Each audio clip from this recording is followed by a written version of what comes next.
stand for the flag salute? I bought two before, but now I got three. I pledge allegiance to the flag of the United States of America and to the republic for which it stands, one nation, under God, indivisible, with liberty and justice for all. Please remain standing while Councilman Sarah leads us in prayer.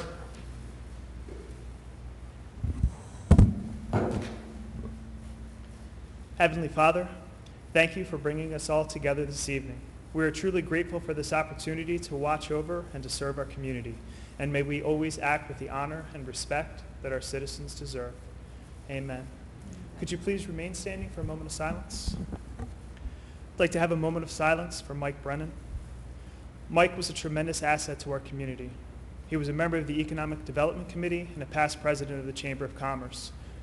Mike spent so much of his time trying to make Brigantine better. He was always willing to help, volunteer, and to work to make this island be the best it could be. Mike was a great friend to so many of us, and the island will not be the same without him.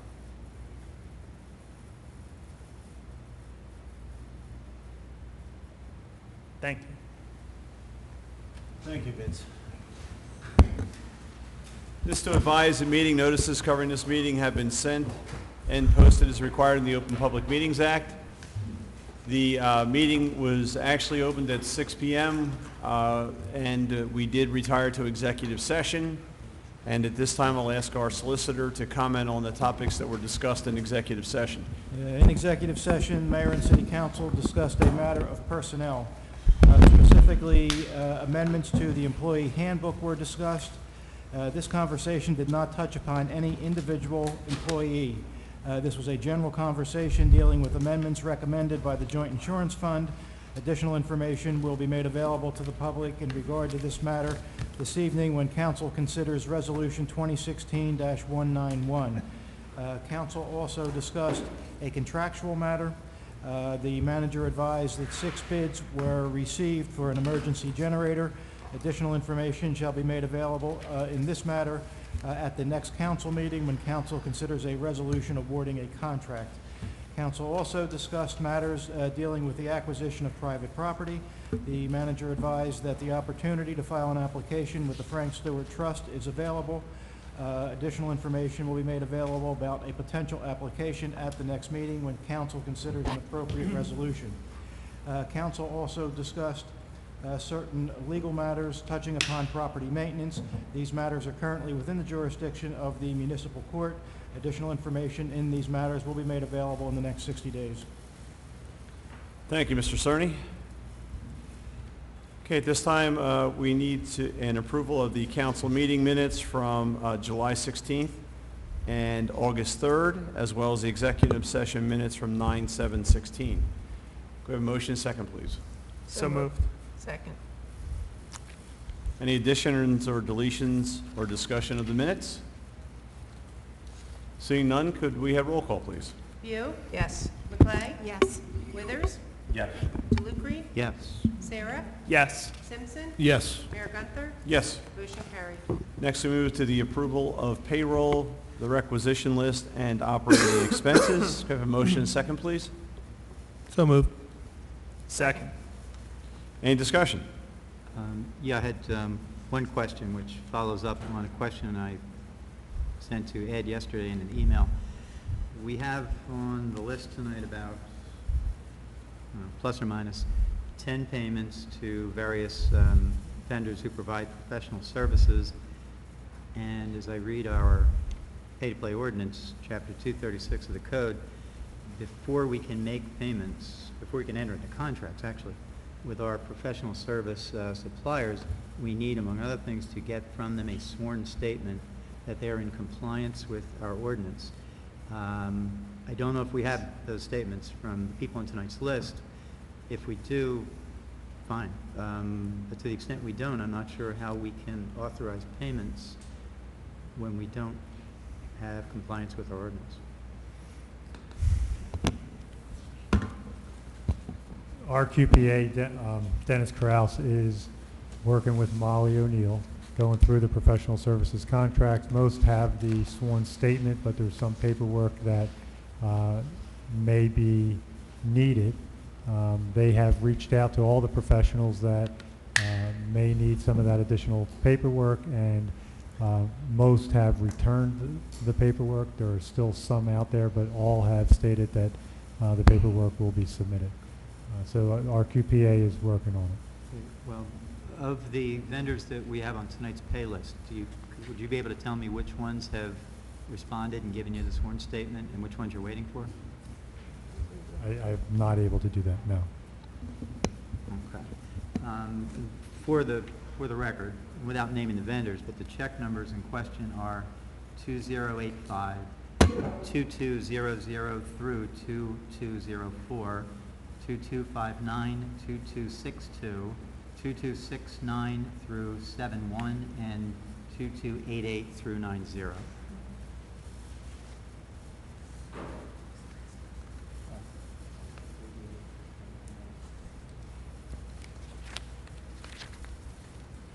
Question, Ed, is the ones that Councilman DeLucre just mentioned, are they final payments?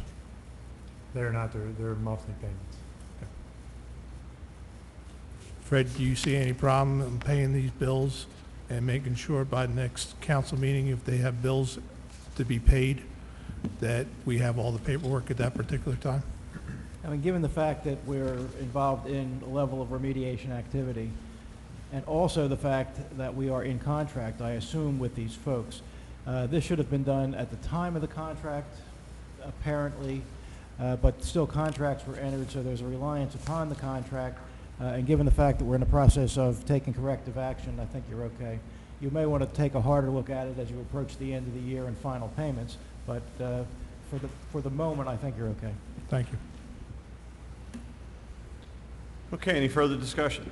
Well, I had a couple questions, or one question basically. I noticed that the condo associations have been reimbursed for the trash, and I just want to know, does that, you're shaking your head, are we current? Is that just a payment? How is that working out? Has that all been calculated? With the whole process, with the condo reimbursement for trash removal, there is a process. We come up with a calculation. They submit their bills that they paid the previous year. They give it to us. We have to send them the reimbursement calculation.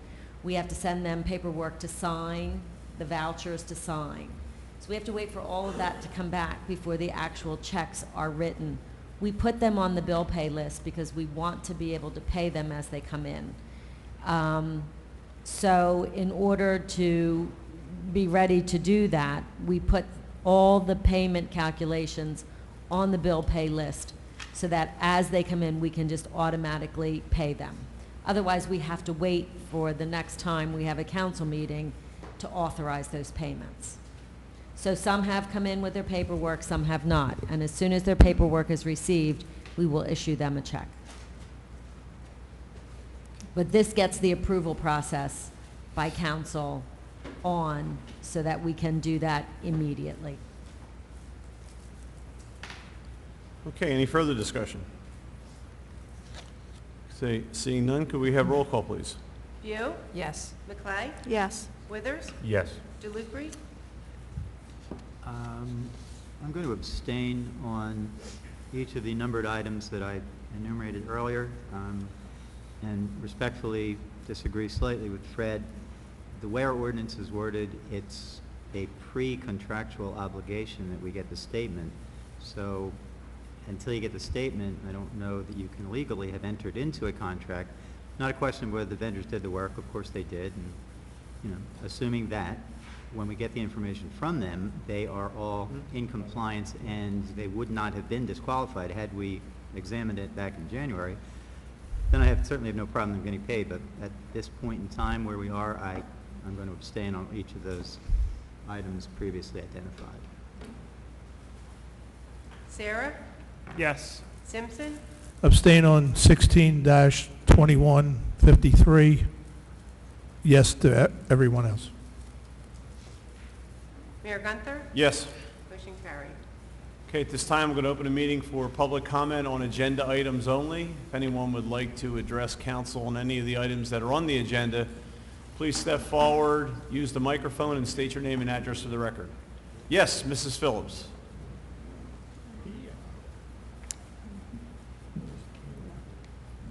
Ann H. Phillips, 308 27th Street. Two items.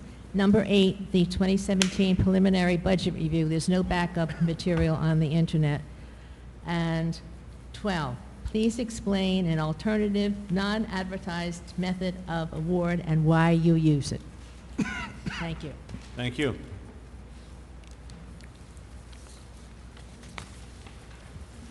Okay, when we get to those items, we will make sure that we address those questions. Yes, Mr. Pucci.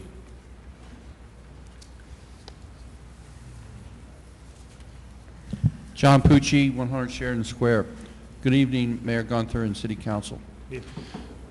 Mayor Gunther, could you please confirm for me and verify that our city manager has an open door policy in his office, and that any resident or any council member may go to our city manager and get questions asked before our town meetings, our city meetings, so that we can progress and get the votes and progress the city forward. I'm looking at 7 city officials up there, and you're an engine of 7 cylinders, and you work best when all cylinders are working properly. And it just seems to me sometimes some questions could be answered well in advance, so when you get to this point in front of the public, things can progress and move forward to the next meeting. Now, I understand everybody has the right to do things in public and for the record and all that. It just seems to me, I just want it confirmed, Mayor, from the city manager, that in fact he does have an open door policy, because that's what I've heard before. Well, I can confirm that the city manager is on the job early in the morning and usually the last one here at night. And he is available to the public as well as to elected officials, as is all of the staff. Thank you. You know, once again, I know from firsthand experience, we often speak early in the morning and later in the afternoon, sometimes into the night.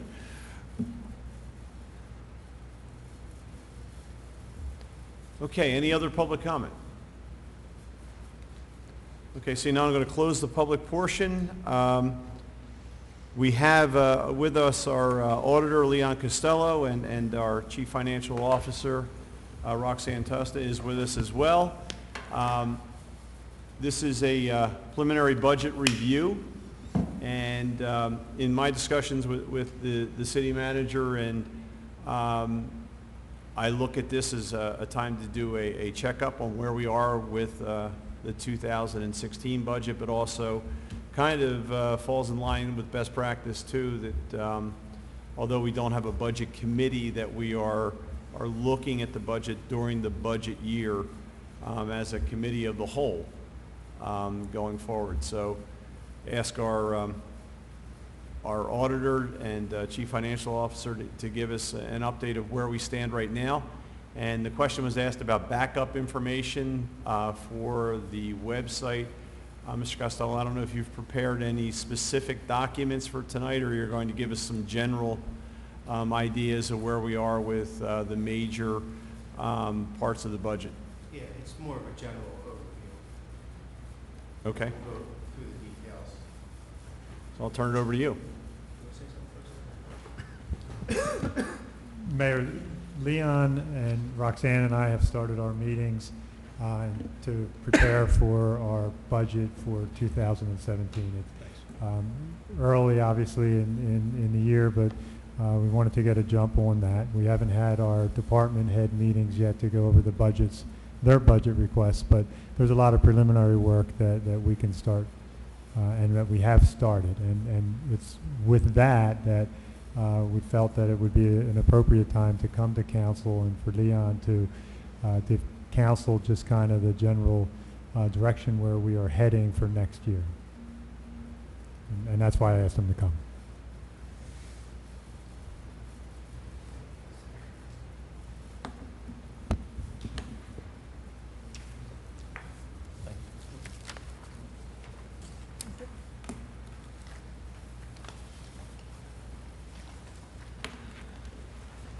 Can Mrs. Phillips have a copy of this when we're finished? Sure. Okay, because I know you're going to ask. You're welcome. And by the time we're done, we'll see this. Okay. This piece of paper, which, you know, all the copies you want. Thank you.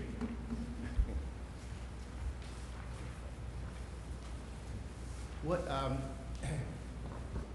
Roxanne, for the most part, and I've done some of the statutory stuff on this, is to try and project where you're going to be for the 2017 budget. This is, the last time that I did this was in the fall of 2012. And, you know, it was a common practice to start your budget now. We're actually not early. This is when you should be starting your budget for the following year, not in January or February. And what's been put into here so far is we didn't change any revenues except for one, because we have school aid for the debt service, so we know that amount of money. And pretty much left all the other revenues the same, because we're only into September and we still have a few more months to go. You'll see that the fund balances remain the same, $2,550,000. And the other items of revenue were all left consistent to where they were in 2016. The appropriations, though, the salaries have been forecasted because we have most contracts are settled. There's one that will be open at the end of 16, which we'll be working on very soon. Other expenses, statutory expenditures, we know what those things are going to be. Debt service, we know what that's going to be. And reserve fund collected taxes is a calculation. We have not and will not know the final fund balance until the year is actually over, because every single tax collection that you get between now and the end of the year will go towards making that fund balance. So it depends on what we collect and what percentage as to what the fund balance will be, but we're fairly sure it'll be at least where it was last year. And we're using right now the same fund balance as last year. With those assumptions and known numbers that we have right now, it projects out to be a 1.9-cent tax decrease as of right now. The estimates that are in there for most of the appropriations, some of the larger ones are on the conservative side. So, and again, we haven't used any additional revenue, so you're liable to see that 1.9-cent tax decrease grow to be a larger number by the time we're all done. But that's not a definite, but it is a reasonable assumption that could be made right now. The ratables will increase. We did talk to the assessor, and we have actual numbers, and about $12 million will be the net increase in the ratables between the appeals that were lost and new construction that was added. So that's why you see in the box where it says local tax levy and assessed values is a $12 million change. That number will be finalized, again, not till the end of the year, but it's anticipated. Barbara thought that $12 million was safe to use for the anticipated new ratables. The caps, you're going to be far, far, far, far below what the state mandatory caps are. Your spending is well below it, and your tax levy is over $2.3 million less than what it could be. Percentage of collection, the bottom box, we don't know what that's going to be yet. That, again, results in everyday's collections. Roxanne did talk to Dana, and she's on track to make last year's number. I think that there are more positive signs than negative signs in the economy overall, so I don't foresee any downturn in the percentage of collection. And your appeals are over with. You know, that number's a known number right now. So again, this is, like it says at the bottom, first draft, and this really is not for public information. This is a working document that is far, far from being done. And to have this Right. broadcast around would be senseless at this time because there's so many estimates, and it's a document that gives you an idea where you're going to be. It's your starting process. You're on time with doing this, and this is more forward thinking than backward thinking, and like you had for a few years. There are some numbers, I guess, that that are unknown, as you said. Absolutely. Health insurance, I'm sure, unknown. is still out there, and we have, depending on Yeah, pensions. pension, Yeah. and I guess some of the considerations for council too, in terms of looking at a spending plan, Sure. whether, you know, you want to increase capital and some of those issues going forward, but it at least gives you a starting point to start thinking about next year's budget as you go forward. You know, and barring anything drastic happening in the last quarter, this should be very realistic. I mean, these are sound estimates that are being made up, and they're on the high side in some of the cases. We should know pension within the next couple of days. I tried again today to get it, but they said any day now that those numbers will be out, which are $2.2 million to you is the total pension bills between the police and fire and PRS. So it's a large number that, you know, Roxanne's estimated amount above last year's, which again is prudent to do, but we'll see what the actual number comes out to be. So it's a conservative, real Yes. conservative. Absolutely. Yes. So, Leon, the abstract of ratables, are you looking at the county's actuals, or are you taking where we are now and adding what the barber is going to put in? No, or- these are all real numbers. These are, I mean, they're there already. Yes. The county has already done, Your added and omitted assessment bills will go out. These are real added assessments, and the appeals are obviously real. They're done. It was like 24 million and 12 million, 24 good, 12 million bad, to come out with the 12 million. 12 million. and it was some good news, as you know, in terms of towns that are, ratables are growing, unless some of it has changed recently. I think there are 6 in Atlantic County, 3 along the shore, Margate, Brigantine, and Longport, where they're seeing rateable growth. And then there are a couple of communities offshore, Port Republic, I think, being one, which is, and Weymouth. There are 2 small communities in Hamilton. One of the articles that I saw showed only 6. Atlantic City has had its issues, but I think the numbers they were using were based on last year's rateable. So we're actually seeing, I think the number we saw back then was about $5.5 million in rateable growth. So now we had another 7. We're adding more in this year, it looks like, as opposed Yes, to. definitely. Yeah. Yeah. So this year's higher than last year, which is higher than the year before, Exactly. which is higher than the year before. Leon, Yeah. the assessed valuation, that $12 million change, is that added assessment been complete, or is that what is planned to No, happen? that's done. That's done? Yes. And that was done last year? It's At the end of done- last year? No.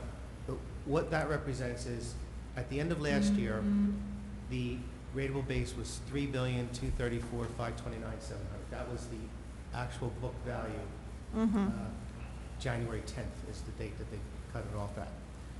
The new number reflects all the people that appealed and won was and I'll use round numbers, was around $12 million worth of lost ratables. Then with new construction and houses being raised, so forth and so on, there's going to be a $24 million increase, so it'll be a net of 12. And that's real numbers, yes.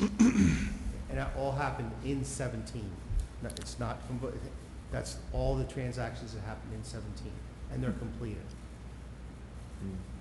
After October 1st, the next batch will go in the year 17. Gotcha. Leon. Roxanne, you want to add? No, I think you covered Again, it. Roxanne did most of the work. I just, looking at the budget, we were very conservative. Again, we haven't had our meetings with the department heads, so this assumes that OE remains at the 2016 levels. Don't know what their requests will be, but we will take them under, advisement. Tried to be extremely conservative with our numbers because obviously that's the best way to approach it. And as you've heard me say probably, 6,000 times, you're tired of hearing it, but the budget's made up of how many people you employ, how much you pay them, what their benefits are, what the pension is, what your debt service is. After that, there's not a whole lot left in your budget. It comes to, Leon, the $250,000 that we've applied for that Sandy reimbursement grant, where will that, how will that come into the budget? So it's not on here, so That would be an additional informational, that would be Myrna, with anticipation, as long as we had concrete evidence that we were entitled or will be receiving that money next year, that would be in addition to the budget. This budget does not take into consideration any one-time miscellaneous revenue. So that's a good thing, because we always talk about, don't want to do your budgeting process on one-time revenues. So that would be an addition if we were to put it in the budget. And like I said before, the only revenue that we changed was there's going to be a $200,000 revenue that will reduce school debt service. So if you look at the sheet and you go down to, in the revenue and appropriation box where it says school debt service, about almost to the bottom of it, 1,306,000 compared to 1,177,000. It looks like an increase of $128,000, but that's going to have a $200,000 reimbursement to it. So if you go up to the school tax line in the top under the revenues, 912 to 966, there'll be a reduction in school tax also with this, which will be, what, it'll be a sixth of a cent maybe, or it's going to be a reduction in the school tax also. And that's the only thing we change in the revenues. When the year's over with, and let's say you collect it from the court, 40,000 more than you anticipated, then you might want to change that revenue. You know, they'll all be evaluated as time goes on. There's no apparent shortfalls in any revenue. I don't really see that. And the only other numbers that look a little unusual will be obviously your state and federal grants. I mean, the state and federal grant numbers are in there from last year. We don't have anything yet for 2017, so they won't be there. So it would look like numbers changed, but that really doesn't have a impact on your budget, because you normally anticipate them as revenue and offset them with the same expense. Where are the funds for sale of property? Has that been adjusted yet? The sale of property this year? No, it's not in here at all. We have it on the settlement. Once we go to settlement on that, where would that just go right into the, It'll depend General on fund? what you guys decide to do with it. I mean, it's up for discussion. But just to follow up on what Lisa asked, that will show up, assuming we go to closing sometime during this year, that'll then show up as an item of revenue? It'll be an item of revenue in the year 2016, and then you'll decide what to do with that revenue in 17 and 18 and 19. You should not use it all, obviously, in one time, but that's not my decision. Yeah. And one other question. When did you prepare this document? Last, Well, I've been in the process of doing the budgets over the last couple of weeks. So I think we discussed it, I sent it to you last week. next Thursday, Friday. All right. The only reason I'm asking is because apparently this presentation was a late add-on to our agenda. It wasn't on the draft version of the agenda. So, It's just got to finish. Yes. So Yeah, I finished the numbers, Leon took it under, he goes through and then scrutinizes my numbers to make sure that, I mean, obviously, you know, you can, you don't want to, but you want to make sure that the numbers look accurate. So when I passed on to him was last week sometime. Originally, we supposed to try to do it on the 6th, the next meeting, but we got done, so decided to go on this meeting. Okay, Leon, anything else you want to add, or any other questions, concerns by council members? No, So- it looks Good. like a good chance of 2 cents and maybe even more decrease in our taxes, so going in the right direction, and, you know, hopefully it all pans out to be that. And thank you for the information, and we'll move on from there. Thank you very much. Good And- news. You know, and as any budget is, it's a plan, you know, and it looks like the monitoring of it is very consistent throughout the year, and as you said, you don't see anything that's spiked in any direction. Yeah, well, you have professionals coming out and doing things, and it's, you know, ran properly. Thank you. Great. And Mayor, I mean, that's the message I think that we wanted to bring to council, is that obviously it's preliminary, but things are heading in a good direction, and it looks like we're going to be able to do a tax decrease again this coming year.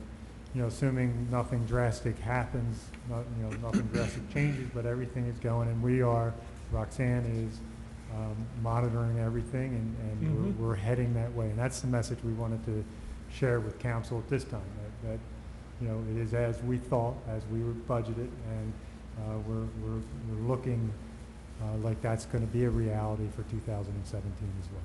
Great. I just have two comments.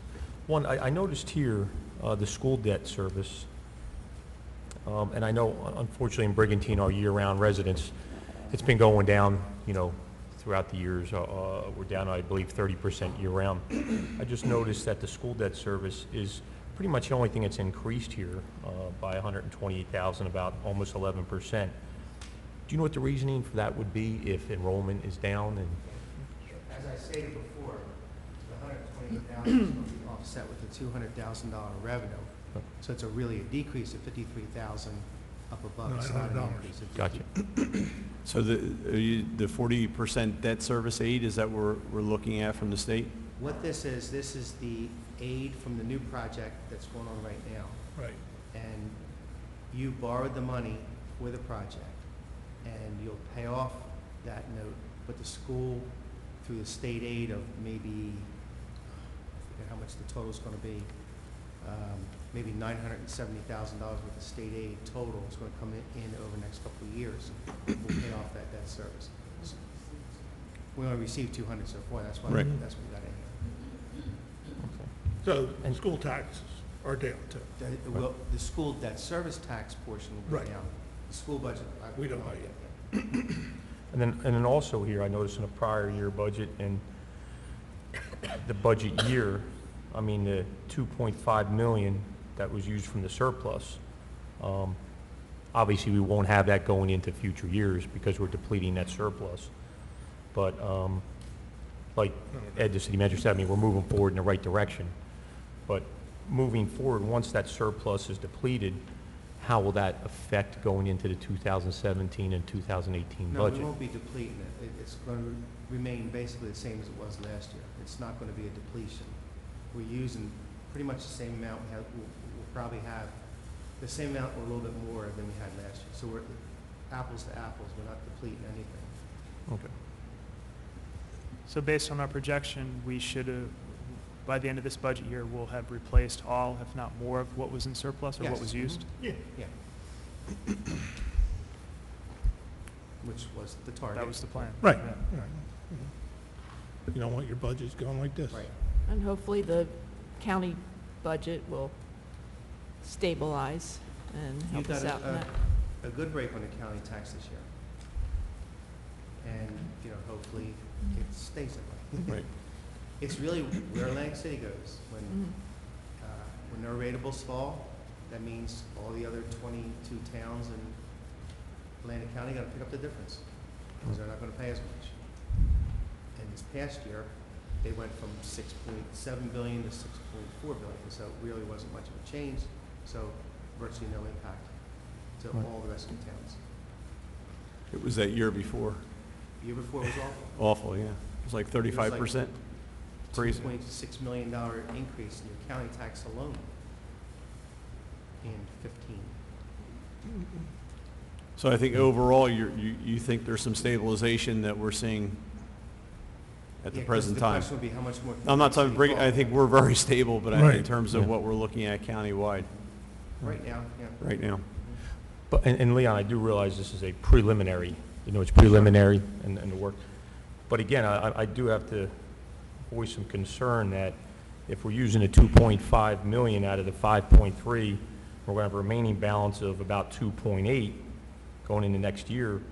If we have to go again and borrow another 2.5 to continue this budget that No, we're no, at. we're not Borrow. borrowing anything. We don't borrow I nothing. mean, going into 2017 and 18, I don't think your finance officer will let you use more fund balance than, well, no, I understand there's rules to it, but Projected the to be replaced. point is that we used 2.5 million out of an unprecedented surplus, so I'm just concerned where we're going to cover all that moving forward. No, That's why we have been doing projections beyond a 2-year period there'll be certain things that drop off. Sure. So maybe when you get into 2018, you might not need $2.5 million to meet Right. the budget. So the objective would be to level that amount off as Sure. much as possible. So there'll be some give and take. Okay. Right now, we don't see it as, again, we're looking out to future years, trying to, now forecasting can be, you could be Sure. on or you could be off, There- but. There's variables you can't control, I There's understand. nothing, there's some things that you can't control, but that's why surplus is, when you use it, you have to be serious about how you use it. Right.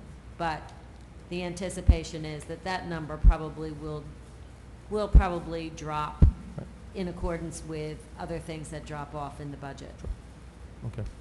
So Thank you. what I'm hearing you say, Roxanne, is that as revenue, you're going to decrease some expenditures in the budget as surplus gets decreased as a revenue in the budget as well. And that's what That's the goal. That's the target. Right. Levelize your, and you can't, you have to be careful not to use too much, too little, as you go.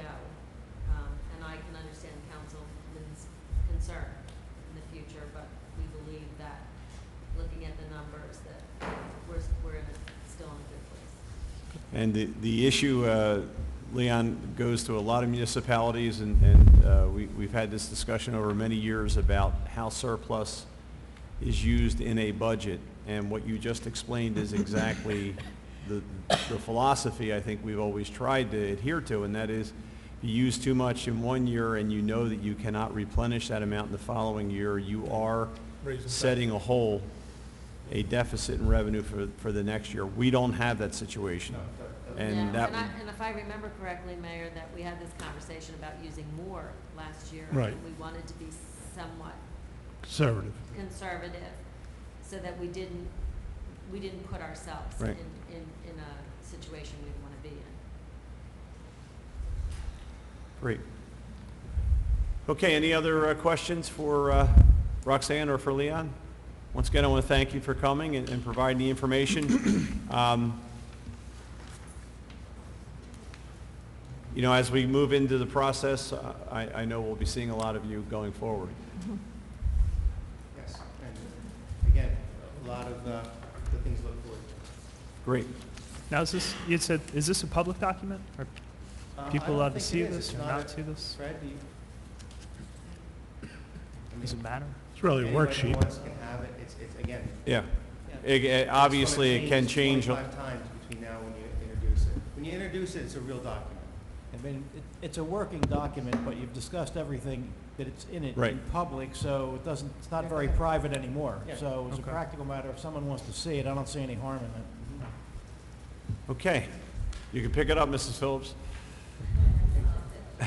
It should be dancing in the streets. There you go. Yeah.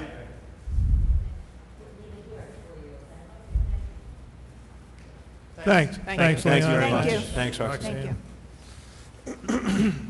Okay, we're going to move into our resolution. The first one is Resolution 2016-186, approval to submit grant application and execute the grant agreement with FEMA for the Assistance to Firefighters Grant. We have a motion, a second, please. I'll make that motion. Second. Okay, and this is to approve submittal of the grant. Okay. Any other information we need to know right now, or is it something that will be worked on and then obviously submitted through the fire department? We have Jim Rotella working with the fire department.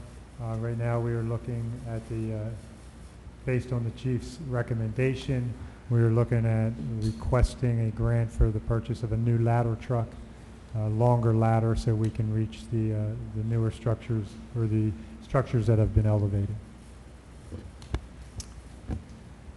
Thank you, Ed. And we've been very successful in this grant in the past.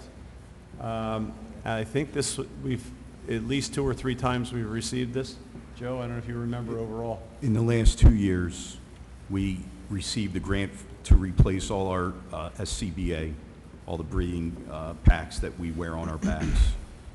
That was 2 years ago. And then last year, we were successful in obtaining a grant to replace all of our turnout gear that we wear into structural firefighter environments. And we also got a grant for radios. So yes, we've been very successful over the course of the last 2 years. And it should be noted, this is a competitive grant, so the application, you know, is one that, when it's done to a high standard, it obviously puts you in line to get the grant, which the fire department has done in the past, working with our grant consultant. That's correct. Now, will this cover the complete cost of the ladder truck, or how does it work? That's going to be the request, Councilman. Understanding that it is a long shot, but it starts with an application. And as the mayor just stated, and I should have mentioned it, the fire department does an excellent job in drafting the request for the grants in the past. Jim Rotella does an excellent job in packaging our grant applications and submitting them. So together, I think we have a very strong team, and we'll put it in and hope for the best. Now, if we ask for the whole amount, could they come back with a partial amount in the grant, or is it all or nothing? So I think that's possible, that they could come back with a partial.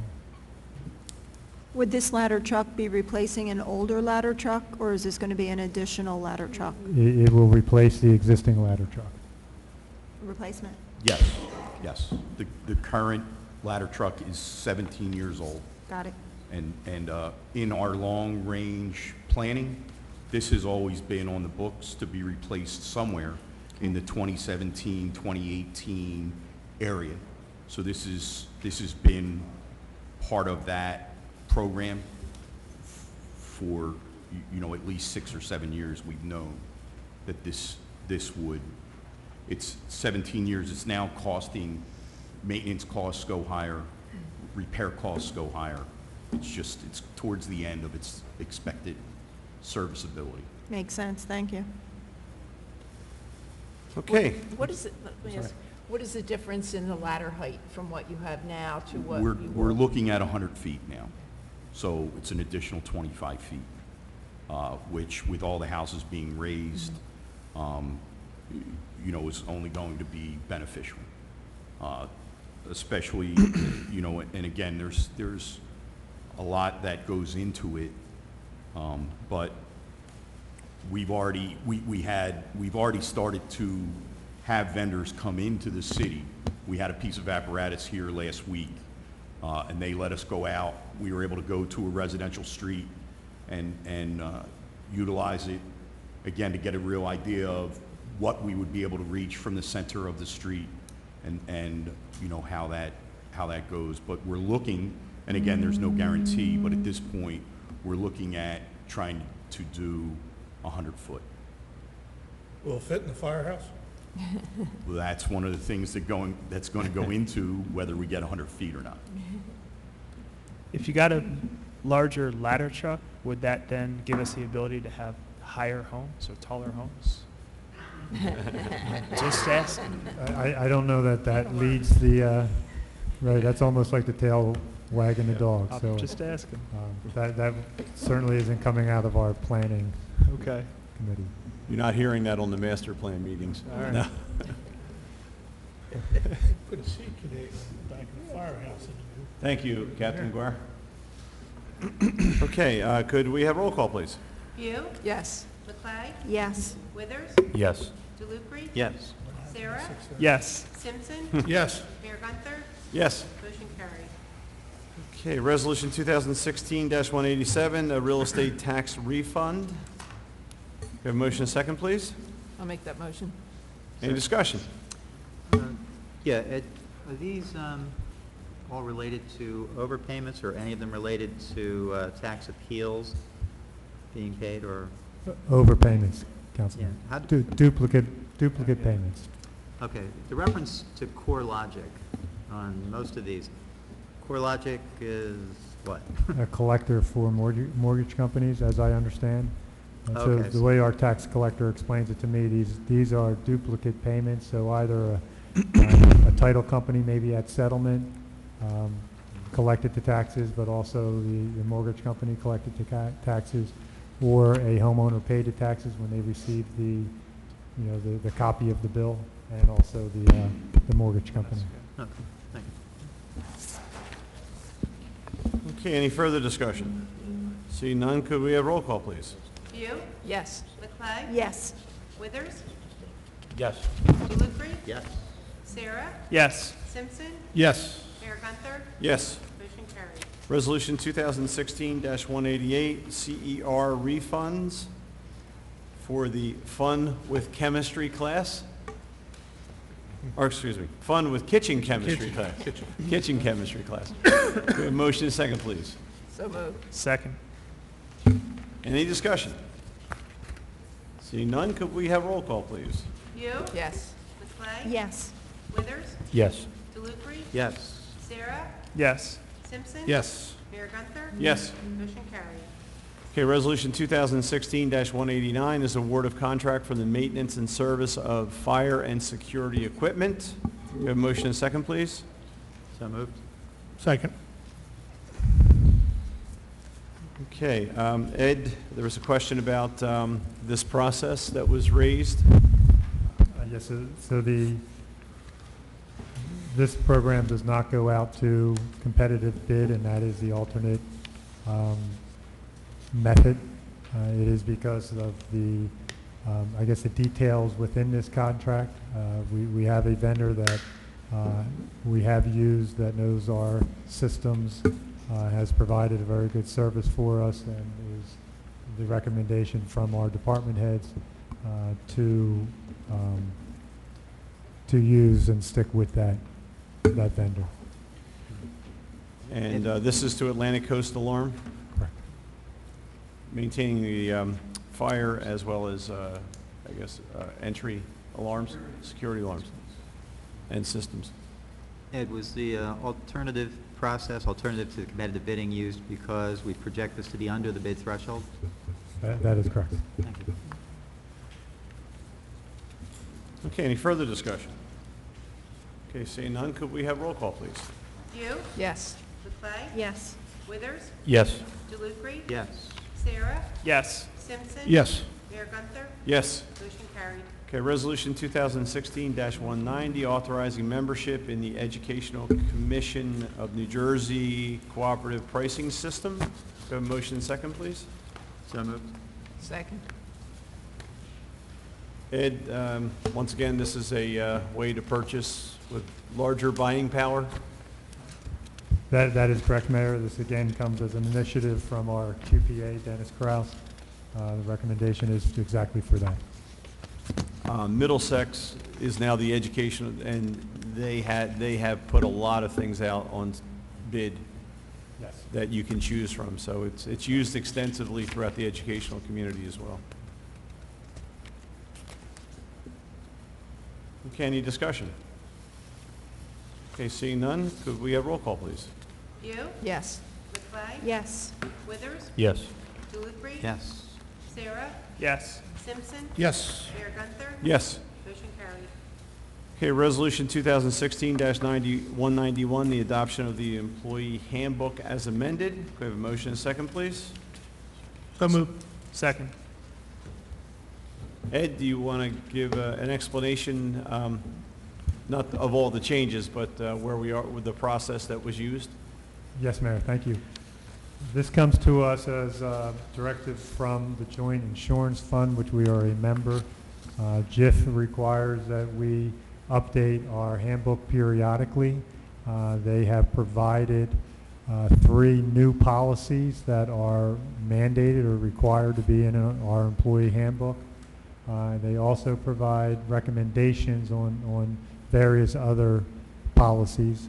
So there are several changes. There's 3 new policies that are mandated to be included, which are part of this amendment, and then there's several recommended changes that we are also including in this amendment.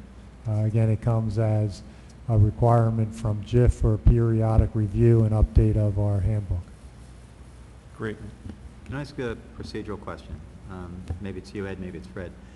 Does JIF require us to adopt a resolution that adopts the employee handbook as a whole, including these amendments that we're looking at? or is the resolution just for adoption of the amendments to the employee handbook?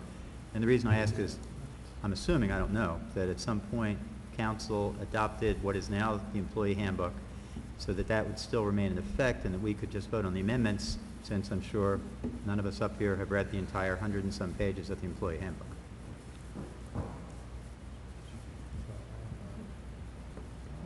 That's bailing out.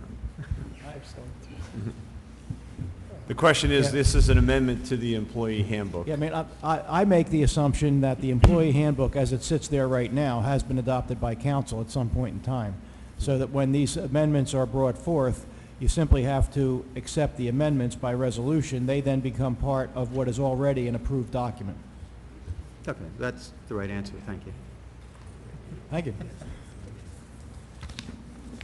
Okay, any further discussion? Yeah, I have a question, and probably a clarification. There's one thing that kind of stands out to me, and one of the things is the reduction in force policy. Can you explain where the origin of that's coming from and what it is? Yes, Councilman. That is one of the policies that are required to be added to our employee handbook by JIF. So JIF is requiring it. The language is, I think, very generic. Simply says that in the event that we need to look at layoffs, we have the right, and this is how we will do it. But it is directly from JIF as their required language. So the origin isn't from us, it's from JIF. Not at all. Nothing from the administration. It is strictly from JIF. I think the reason I asked this question, being a union officer for so long, when I saw something like that, the first thought in my mind would be, are we planning a reduction in force? And that's why we're putting the policy in place. So, no, we are not planning a reduction in force. Relax. The policy is simply, this comes as a requirement from JIF for us to update our handbook, make the changes that are necessary. This is one of the items that is a requirement. So even the recommended ones, we wouldn't have to do them. These three, the required policies, we have to put in there. All right, thank you. You're killing me. All this Jif talking. Okay. Like a peanut butter and jelly. Any further discussion? No. Okay, seeing none, could we have roll call, please? View, Yes. McClay. Yes. Withers, Yes. DeLucre, With the understanding that we're voting to adopt just the amendments, yes. Sarah, Yes. Simpson, Yes. Mayor Gunther, Yes. motion carried. Okay, I'm going to ask our solicitor if we can combine 192 and 193. They are both tax cancellations for a 100% disabled veteran. Okay, a motion to combine 191 and 192? So moved. Second. Okay. Could we have roll call on the combined resolution? View, Yes. McClay, Yes. Withers, Yes. DeLucre, Yes. Sarah, Yes. Simpson, Yes. Mayor Gunther, Yes. motion carried. And actually, it should be 192, 193. Yeah. I may have misspoke. Okay, Resolution 194 is a resolution to authorize a grant application with New Jersey DOT for the Transportation Alternative Program. Can I have a motion and a second, please? So moved. Second. Okay, Mr. Stinson, you want to explain what we are hoping to apply for? Yes, Mayor. This is an application for another streetscape project, which would be similar to the one that is just starting now in the Central Business District. Our application for this grant would be for the Lighthouse Business District, so from the triangle at 30th Street up through the Lighthouse. Great, and looking at this grant application, the timing of this is very good from a planning perspective, because you have the data and the design that hopefully can be replicated in the Lighthouse District. As we know, these grants are competitive, and took us probably the better part of a decade. at least to get the one that we have right now, but it's a great opportunity to start the process. Okay, any further discussion? Okay, seeing none, could we have roll call, please? Pugh, Yes. McLean. Yes? Withers, Yes. DeLucre. Yes. Sarah, Yes. Simpson. Yes. Mayor Gunther. Yes. Motion carried. Okay, we move to our consent agenda. We have the Clean Ocean Action Annual Fall Beach Sweeps Request, and this would be on Saturday, October 22nd. And we have the Brigantine Bonfire Request, which is for their homecoming this Friday evening. Brigantine Rams. Brigantine Rams, yes. Okay, could we have roll call, please? Do we have a motion? Do we have a motion and a second yet? I'll move it. Second? Could we have roll call? Pugh, Yes. McLean. Yes. Withers, Yes.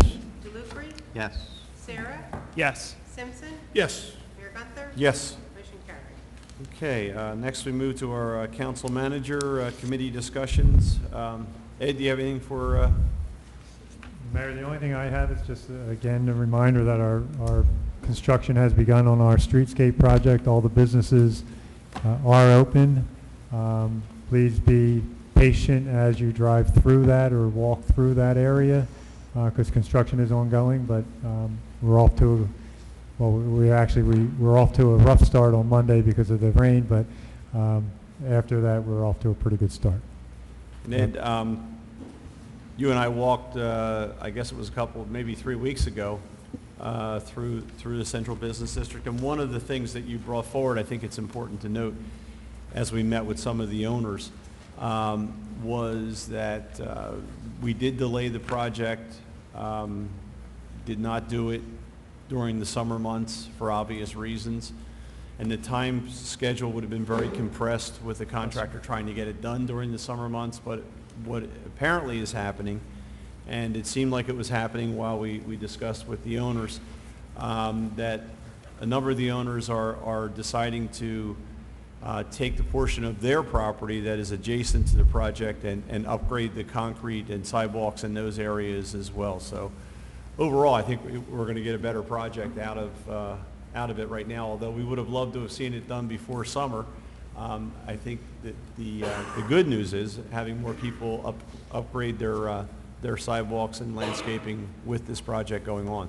I agree, Mayor, 100%. Yes, most storefronts are negotiating with the contractor and doing additional sidewalk at their expense. So I think that does complete the project. I think it will enhance the project as well. So I agree with you. And I want to thank you for your outreach. I know that you were out there several times working with the property owners, the business owners, to make sure that things were taken care of and going back to catch people when you couldn't get them the first time. So I want to thank you for that. And actually, I think we talked a little bit about it. Councilman Simpson and I talked about it already.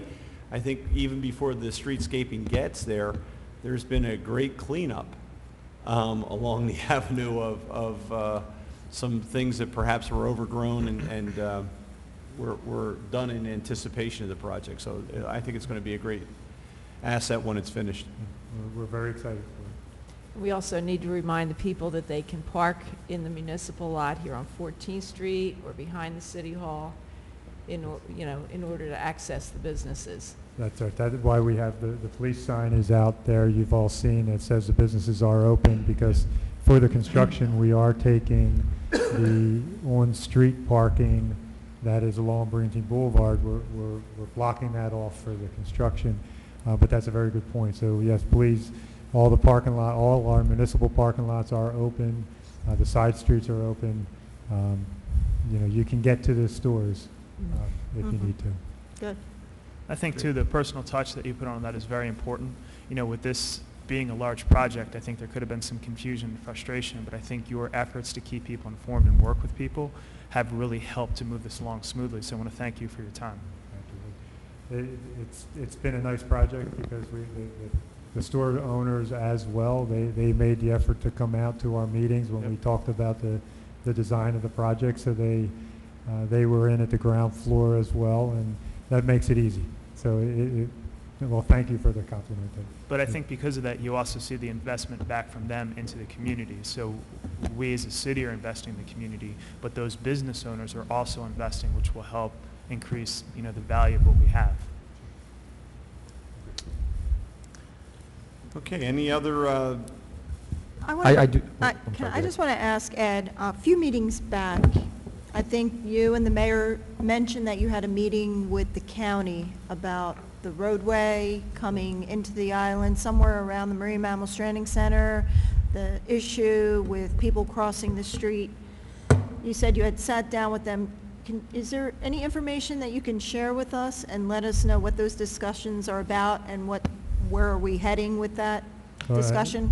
I think the discussions regarding crosswalks or mid-block crosswalks. Yes. So the way that was left is with the street diet study that is being undertaken by the South Jersey Transportation Organization. Remember, council had authorized that Yes. a while back. So I think a lot is things will fall into place once that study is done, because it affects. The issue is when you're crossing 2 lanes of traffic in each direction, so a 4-lane cross. That is a problem at any intersection, and then if you try to put it in the mid-block, that's extremely dangerous. So what we anticipate with the street diet study is that the recommendation is going to be single lane in each direction from 38th Street into the Lighthouse Circle, single lane around that Lighthouse Circle, and then we know we have the single lane on Brigantine Boulevard as you're continuing north past that circle. The street diet also is looking at Brigantine Avenue from 17th Street to the Triangle, because that's 2 lanes in each direction as well, and we know we have several concerns about the people crossing, at least during the summer, or certainly at our ball fields when they have to cross that distance. So I think what we'll find is when that street diet study is complete, the recommendations from that study is going to be 1 lane each direction with a center turn lane with the bike lane. And I think that's going to then trigger the county to kind of take that lead in 38th Street into the circle, which then will fold into the circle redesign being 1 lane. So I think that's how it falls out. But right now, everybody's waiting till somebody does that study, and right now it's the SJTPO is doing that study. Are they going to be looking back at that plan that was done a Of few course. years ago So in their study? The bike and pedestrian plan that was completed. Yes. Yep. And remember, you may remember that plan recommended the increasing of the diameter of the circle, essentially eliminating that inside travel lane. You make the circle wider, it limits it then to 1 lane. So again, I think that's where things are heading. But the first step is hopefully the street diet study. but the meeting that we had, there was some discussion about that, but the focus of the meeting was the pooling of water That's correct. on the boulevard. Right. Actually, in that area that, By Cherokee. the Boulevard. Cherokee Lane. Cherokee Lane, So that issue's been, They addressed it, they made it, they improved it. It's still something that needs to be looked at. right, there's some work that for has to be done. long-term. That's a long-term solution. Right. This is a short-term. That's correct. But that was, once again, they were very responsive and came out and did what they could at That's this right. point. Yes, they did. Ed, did you get any word from the state when Route 30 is going to start being Yeah. paved and all the construction work? So we So- can tell the people out there. Yeah, give us So an update on paving that. has started. So yesterday, Monday morning, the state sent out a notice, and we're putting that out on the website that great. that construction is starting. We know they were starting on the sides, the guardrails, the non-traffic related work was started about a month ago. The paving, though, has started now. And they've night had vision. signs out there. They have. They've had lighted signs. I know Freeholder Rich Days has been down to Brigantine to update us a few times on that project and what's going on. So we've been, I guess, trying to get it out as best as possible. Other question I would have for you, Ed, is I've been approached, and so is the mayor, and I believe Councilman Sarah, with Harbor Beach Boulevard, across from, I believe, the Cloisters, or one of, with the flooding situation down there in the Fourth Ward area. Maybe we can reach out to some of the homeowners down there and discuss some of the possibilities of redesigning what we have there, what's the options to do to make sure that, you know, the flooding was a problem because it was 3 inches of rain. I understand that, you know. Maybe to give them some kind of heads up what's going on and where we're going with that in the future. I would be happy to meet with anybody at any organization. I would send the guy, the person yeah, if to you talk to would. me, Right. to you. And of course, you're an engineer, and you If I also could know just take this opportunity, at least to just give Just a one brief update. kind of, we had looked at, John Doring and I, at the drainage system on Harbor Beach. It is a very large system. It runs about 3,500 feet. There are areas that have some leaking joints that we need to borrow capital to replace. But it comes as a result of the neighbors that were complaining about the flooding that pretty much occurred right at the Cloisters. So we, through Public Works, we had cleaned the line, we had videoed the line, we identified three structural issues, 3 conflicts with other utilities where the other utilities were actually going through that storm sewer main. So it is a problem. Two of the obstructions, I believe, are gas. I think we've confirmed that they are gas. They are upstream of the significant flooding area, so they wouldn't have any impact on that flooding. However, you know, they are a problem, and we need to maintain that. So we're meeting with the gas company to get that taken care of. The third utility conflict ends up being a water main that is downstream of the flooding, and that is something that Public Works was just able to confirm that, in fact, it was water by digging it up. And now we know that. We are meeting with contractors to get a price to offset that water main out of the storm drain pipe. So we will take care of that. That will be done in very short time. The message I would like to give all of you, because you speak to more people than I do, when we have an intense rainfall, when we have a heavy downfall like we did, and when it occurs over a very short time, so a heavy dump over a short time, very difficult for our storm sewer system or any storm sewer system to accommodate that type of volume. What makes it even worse for us on an island is when that event happens at or near high tide, which Monday's event happened right around high tide. When that occurs, you don't have the difference in elevation. You don't have what you need to gravity moves the water through our pipes out to the bay, and if you don't have that, and when the tide comes up, there's less elevation difference. When that happens, it moves much slower. So you're getting rid of the water slower, and it's coming down quickly. And you're going to flood. We are going to flood, and we have to recognize that. We have to take some personal, all of us. You know, if you're in an area, if you're in front of an inlet's the low area on your block. If you're in front of an inlet, that's where the water is going to run to. Maybe if it's raining hard, we need to look at moving our cars. But we will look at that system. We will replace the defects that we have found. We will make sure it operates at its best capacity. And I think that's our plan moving forward. And if there's a way to improve it, we'll look to improve it. I know that it's not, Harbor Beach is not next to the bay or a water body of water, but is there maybe a possibility, maybe you look at it later on, to put one of those pumps down there, temporary pump or whatever, and we can move that water out of that area quickly. If we can go that distance. I don't know what the distance would be.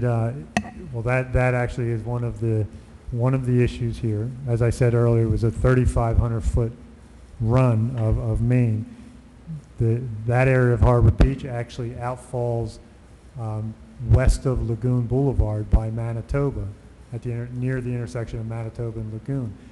So it has a long distance. So to put a pump at the Cloisters, you'd have to run a discharge pipe, 1,500 feet at least to the bay.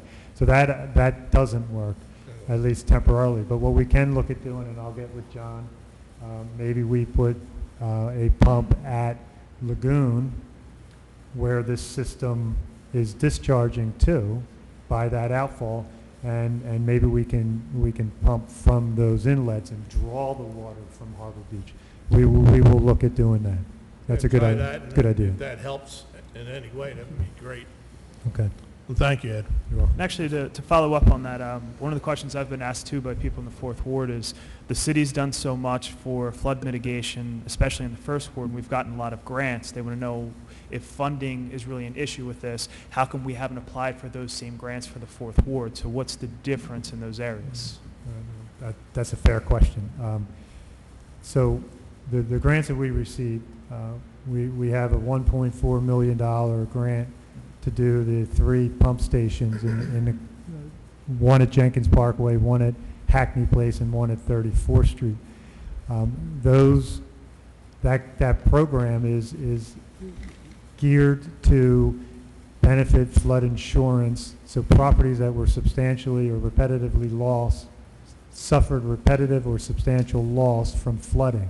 So it's the flood insurance side that drives those grant programs. And it's the same with our post-Sandy NJEIT grants. They were all geared around storm damage and storm damage reduction or flood insurance damage reduction.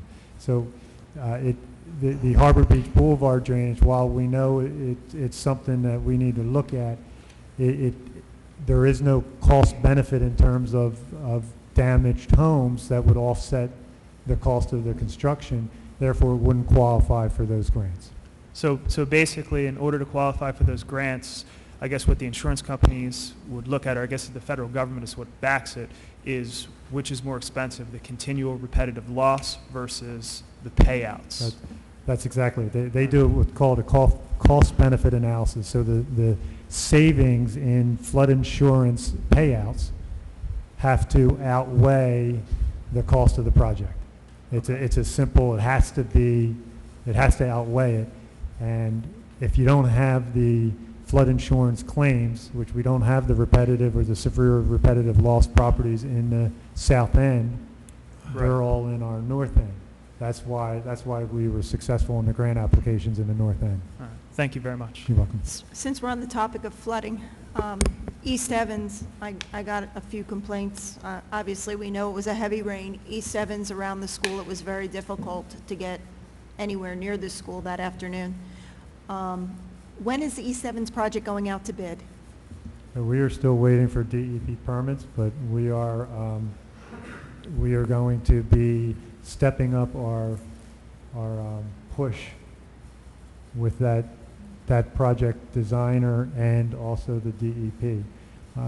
We have a couple projects coming, right? We have the NJEIT project that is going to be the 12th Street North East Evans drainage project.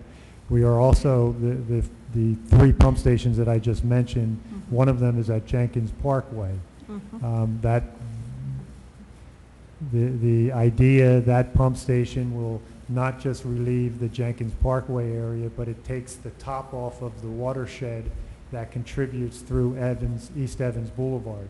So when you divert some of the water that eventually goes through that East Evans that contributes to the flooding on East Evans, we're going to take that out through Jenkins Parkway. So we should make some improvements when that pump station gets in place, and then when we do the improvements on East Evans, we hope for additional improvement. Again, please understand that we will not be able to stop flooding. There will always be a storm that has greater capacity, greater intensity than we have the capacity to handle. There will be. It's a just unfortunate fact of life right now. And Evans, what happens on East Evans, that gives us the biggest challenge at 6th Street North and East Evans. The elevation of that street is within 6 inches of high tide, of normal high tide. You add to that a storm high tide or a full moon high tide, or you add to that sea level rise. It makes it a huge challenge. Again, you don't have that elevation difference that would be the gravity that pushes the water through the pipes. So it's a challenge, but we are doing things to make it better. Now, it does appear that even though there was some flooding, that the floodwaters went down faster with the pump stations. Is that an accurate? That is, as your engineer, I'm going to tell you that is a success.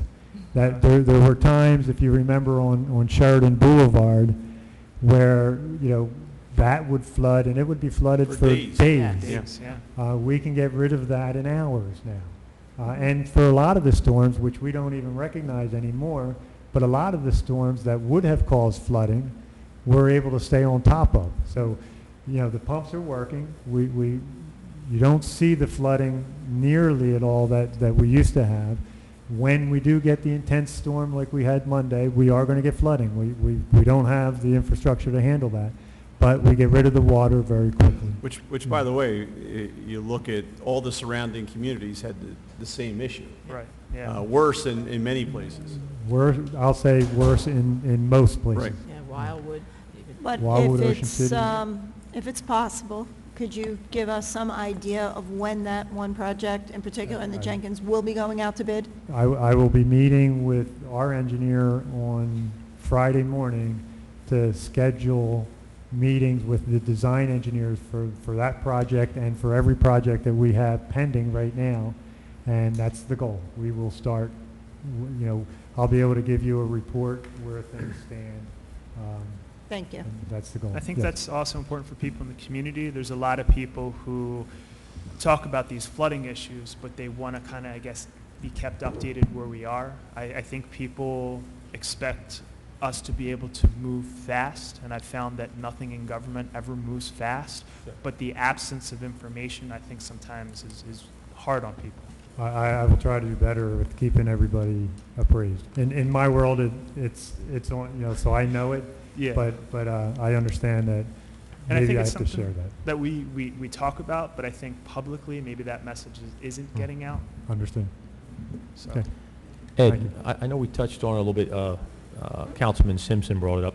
Tuesday night, last night, on my way into town, and that's why I shot an email out to everybody, but could you clarify a little bit better the Route 30 project, what may or may not be going on there? As I came in yesterday, the streetscaping late last night was happening around 8, 9 o'clock. Do you know what their time frame might be, did they say? So they are doing a repaving of Route 30 Right. from the traffic light just past Home Depot. I forget the name of the street right now. All the way into... It's one that we got confused when we got... It is, Yeah. yes. It may actually be Martin Luther King, now that I think about it. It's a strange name. From that traffic light all the way into Atlantic City to Gramercy, I think, which is I see, right right. before the tunnel. But it was definitely, I mean, you said Monday night they put out that... No, Monday morning, they Monday put morning. out a notice Okay. where they noticed the casinos, they noticed Atlantic City, Right. they sent it to us.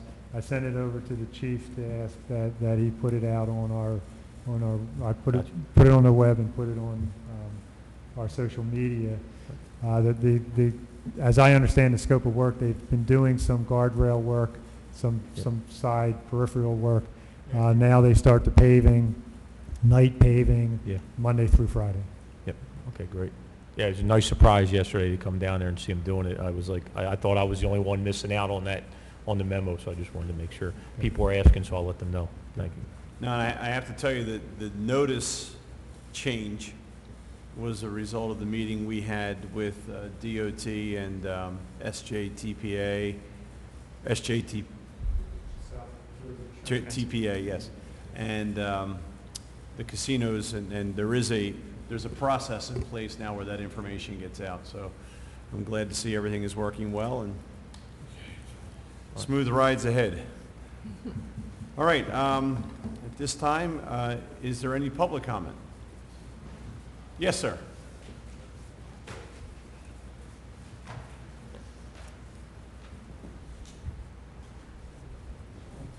Howard Aber, 406 Albacore Lane. That's the moorings complex. We have waste management who picks up our trash, but ACUA picks up our recyclables. I can understand not getting the new trash cans, but why couldn't we get the new recycling cans? Good question. So I've actually had conversations with, I think, Thompson Realty Yes. is your association manager. So the city has offered to begin trash collection for all associations that we currently reimburse for the trash collection, beginning January 1st. What we have asked is that the associations notify us in writing their commitment to, or their request to join and have the city collect the trash. And that would be then the trash collection. In terms of the containers, we would handle the moorings the same way as we handled Kings Cove. If the homeowner would like the carts, we will deliver the carts. If the homeowner does not wish to have those carts, Well, then we I will. called Public Works, said, hey, we didn't get one, and they said, oh, you're not going to get one because you don't have you don't have the trash pickup. So that is, I'm getting a nod, so that is true. I want to see how we work through this trash collection, right? Let's just wait and see how we get through. Well, I'm just talking about the ACUA. the I understand. recyclable. I know exactly what you're saying. If the moorings sign on for us to collect trash, then I think it's an easy answer. So unless they sign on to collect. No, that's not what I'm saying at all. That's not at all what I'm saying. It's an easier answer if they sign on, because then it's going to happen. If they do not sign on, then it's a conversation that I have with our public works manager, and we figure out a way to make it happen, because I understand it. We are collecting your recycling now, but it would be the same. There's going to be half of the units that do not want the carts because they're bigger, and half may want it. We'll work through it, sir. What I'm saying is, before we tackle that question, let's see whether the moorings as a whole decides to join in with the city. And then if that is the case, then it answers the question itself. You mentioned Kings Cove. What's their situation? Some of the homeowners elected or requested not to receive the carts, and some of them requested to receive the carts. And we would- Okay, so we the would city, handle the things. city picks up Kings Cove then? The city picks up? That is correct, yes. Okay. Yeah. So the issue that some of the smaller condominium and townhouse is where do you put the cart? So if that works for the moorings, it's probably something that can be worked out. We all have, the townhouses, we have the You big have a garage? garages. Yep. Yeah. And apparently that was an issue with Kings Cove. Kings Cove, the units on the end have the garages, and the units in the middle do not. And there were a lot of, I would say a lot, some of the residents that live in the middle did not want cans. Because I'm putting out, especially during the summer when all the grandkids are down. Sure. We're putting out so much recycling. I got boxes Yep. stacked up outside. Well, the one thing about the carts, and I'm hearing this consistently, is people feel they are recycling more because it's very convenient. You put everything in there, newspapers, Bodies. everything goes in the, but I think that can be worked out. It sounds like a Sir, logical. It will be worked out either way. We'll figure out a way to work it out. I'm just asking for a little bit of patience. Okay. And we'll see if the moorings as an association decides to come on, then I know how that's going to get worked out. And if they decide not to opt in, then John and I will figure out a way to Just for reach your out. information, we've been having a lot of problems with waste management. Well, we would welcome you into the city collection. Sign them up. Sign them up right now. Thank you. Thank you, sir. Thanks for coming down. Any other, yes, Mrs. Phillips?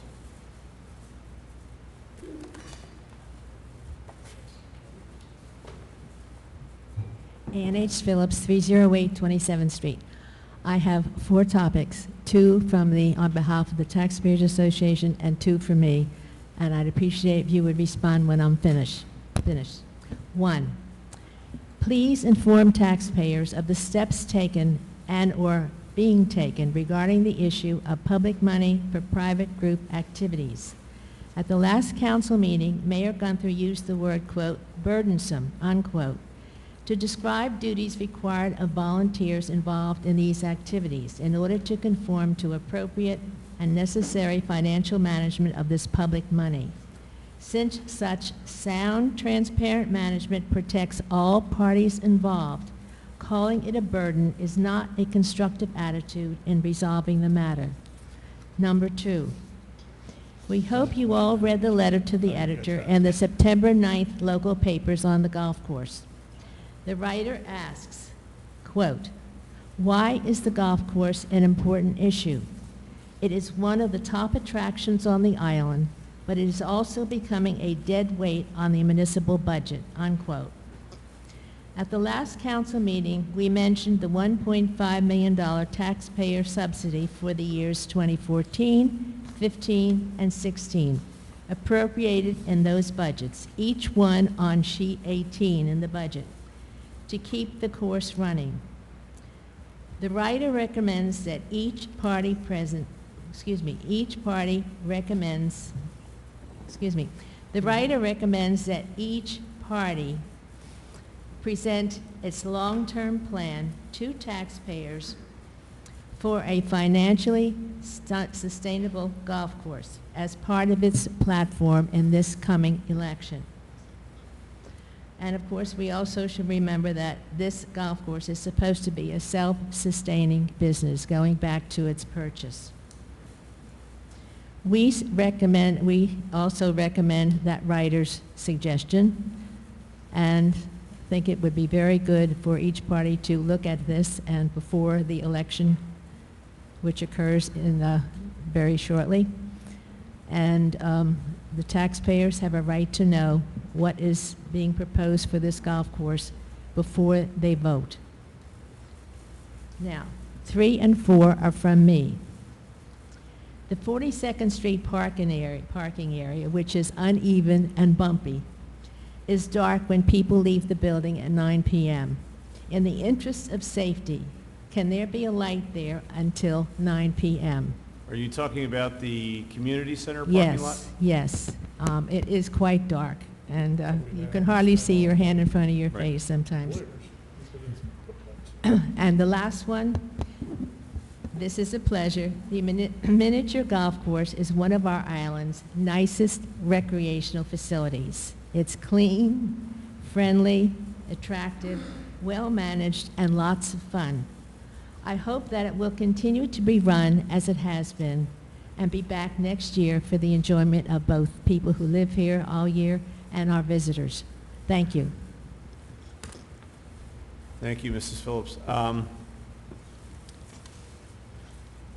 not quite certain how you pulled one word out of all that I said that night, but I think what we were talking about is a process that these volunteer groups who serve senior citizens, who serve youth organizations, who do all of the volunteer work, what is the process that they are going to use or what it has been the process that they have used. We were talking about that.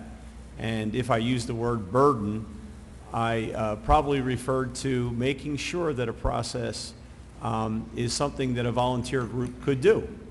And keeping that in mind, working with the city. But, so I guess it was part of the question. I think perhaps I was reprimanded a little bit, but I'm okay. The other question that you asked was with respect to where we stand with the golf course at this time. And, you know, once again, not all of the numbers are in for this year, but what I am being told is that the golf course is meeting its revenue projections, but perhaps even more importantly, that expenses have been reduced. So the budget for the golf course is in a very positive way being implemented. So there, I don't know if Mr. Stinson has any numbers available to him, or Mr. Simpson, who runs the golf course committee. And then the other part that you made, you talked about numbers that were budgeted and then what has actually been spent on the golf course to date. So that I think you want a clarification on that. Because the important thing is, you know, what has actually been spent on the golf course. So let me defer to Mr. Simpson and Mr. Stinson with those numbers. Well, deferring... Well, let's finish before you ask another question, let's try and get the information out. Mrs. Phillips, you came up last time and said taxpayers paid $1.5 million. That's might been in the budget, but that's not what actually we used. So far to date, it's been $853,000 for a $4.3 million piece of property. We have 2 payments left on that property. It's an asset to Brigantine in more ways than one. Recreation, it takes care of all the flooding situations down there in the 1st and 2nd Ward. It's open space for us. So it's an asset to Brigantine. It's probably, I think we're the only barrier island in the state of New Jersey that has a golf course on it, or 18-hole championship golf course. So far this year, we did a 6 months up to June. Our revenues are down a little bit, but our expenses are way down. So we are making money at the golf course. Ed has the numbers. The golf course is going to be an asset. It's not just what's going to happen tomorrow. It's going to be here long after we're all gone here. It's still going to be a golf course. It's whatever we're going to do. So at $1.5 million, that's what was appropriated in the budget. Didn't use all that. Right now, the golf course costs the taxpayers of Brigantine over the last 12 to 15 years $850,000. I'm not going to sit here, I'm just... Well, we don't want to debate, Mrs. Phillips. It's not a debate, I'm just telling you the facts. We'll give you a spreadsheet Right. that will show where those numbers are. And the other issue, as you know, the one budget year was an anomaly because of Sandy. So the amount of money that was appropriated in that year was because the revenues were not projected right in the budget the previous year. And Mayor, if I could, I've spoken with John Lamy from the Improvement Authority and asked John to come to the October meeting. I'm hoping it's the first meeting and he would have the numbers through September. So, Mr. Simpson, you are correct. The June projection revenues were slightly down, but expenses were down as well. Now we're looking better. Revenues are better. Expenses are still down. But we'll have Mr. Lamy come and give us the status, hopefully through September, if he can have those numbers done by the first meeting in October. But in either case, I've asked him to come. He is ready to come, and it'll either be an update through September or an update through August. But that is the plan. With respect to Ms. Phillips' third item, which is the lights at 42nd Street parking lot, that's on I believe, the tennis court side. John and I have already spoken about that, and John's talking with our electrical contractor, and we're going to get a price to put up some parking lights in that parking lot because it is, and we do know that it is dark, and we should take care of that. And by the way, if you could, the tennis courts lights were completed, I'm not sure how long ago. So they are still a project to be done. Right. But I mean the ones previous. So we've done the hockey lights, we've done what sheds light on the mini golf. We still have to do the tennis court lights. So they have lights, you're correct, Mayor, but they are planned to be replaced. Right now, the engineer that has that design job also has the Evans Boulevard design job, and we have told him to focus all his attention on the Evans Boulevard design job. So we are focusing on getting that out to bid first, and then we'll turn our attention to the lights. Can you, by way of update, can you give me how much we've spent on the tennis courts in the last 13 years and how much this project will be as well? I can look to get you that information, sir. Thank you. I don't know that I have it off the top of my head. I have a question. Councilman Simpson, the $853,000, what was that for again? I couldn't hear you. $853,000 of taxpayers' dollars for a $4.3 million property, as $850,000 of taxpayers paid to buy the golf course so far, and we have 2 payments left. Does that include any notes? Yes. That includes notes. Yes. If I could just follow up on the golf course. And I'll answer Mrs. Phillips' question. She wants to Well, you know made 'em up. what I think should happen with the golf course. I think nothing has changed in the past couple of years to change my opinion that we need to explore getting a third-party operator in there. The numbers that have been alluded to, and the cost of the golf course is the purchase price plus debt service. So that's more than $800,000. But leaving that aside, with a third-party operator, the course will continue to be open space, will continue to be a recreational amenity, will continue to serve our drainage, and could generate revenue, most importantly of all, without risk to the city. What we're seeing this year, and I certainly hope that the numbers that John Lamey is going to be able to tell us about are great numbers when he gets here, but I saw the numbers that we had through June. Revenues were down, expenses were down, but asterisk it, because several categories of expenses in the handout that we got as of June 30th simply hadn't yet come due. So there's still expenses, and they're still going to need to be paid, and they're still going to be part of the full calendar year picture. They just hadn't yet come due. So you had things like the unemployment insurance, pension contributions, the water and sewer. Those were 0 items as of June 30th. Doesn't mean we didn't use water and we don't have to pay the unemployment insurance and the pension. It simply means those particular bills either hadn't yet come due because in the case of the water, the billing cycle, or in the case of the other 2 items, they're end-of-year items. So let's not get too far in front of ourselves in terms of the benefits and the magnitude of the cost savings that we're likely to see this year. I hope, like everybody else, that we can have them, but in the out years, next year and the years after, 2 main things are not addressed when you have the situation we have now, which is a very capable, I think, management group, but a management group which by definition, because they're a public agency, they do not have the money and could not contribute the money to the capital improvements that are going to be needed at the course or to offset any operating deficit if we should have that in any given year.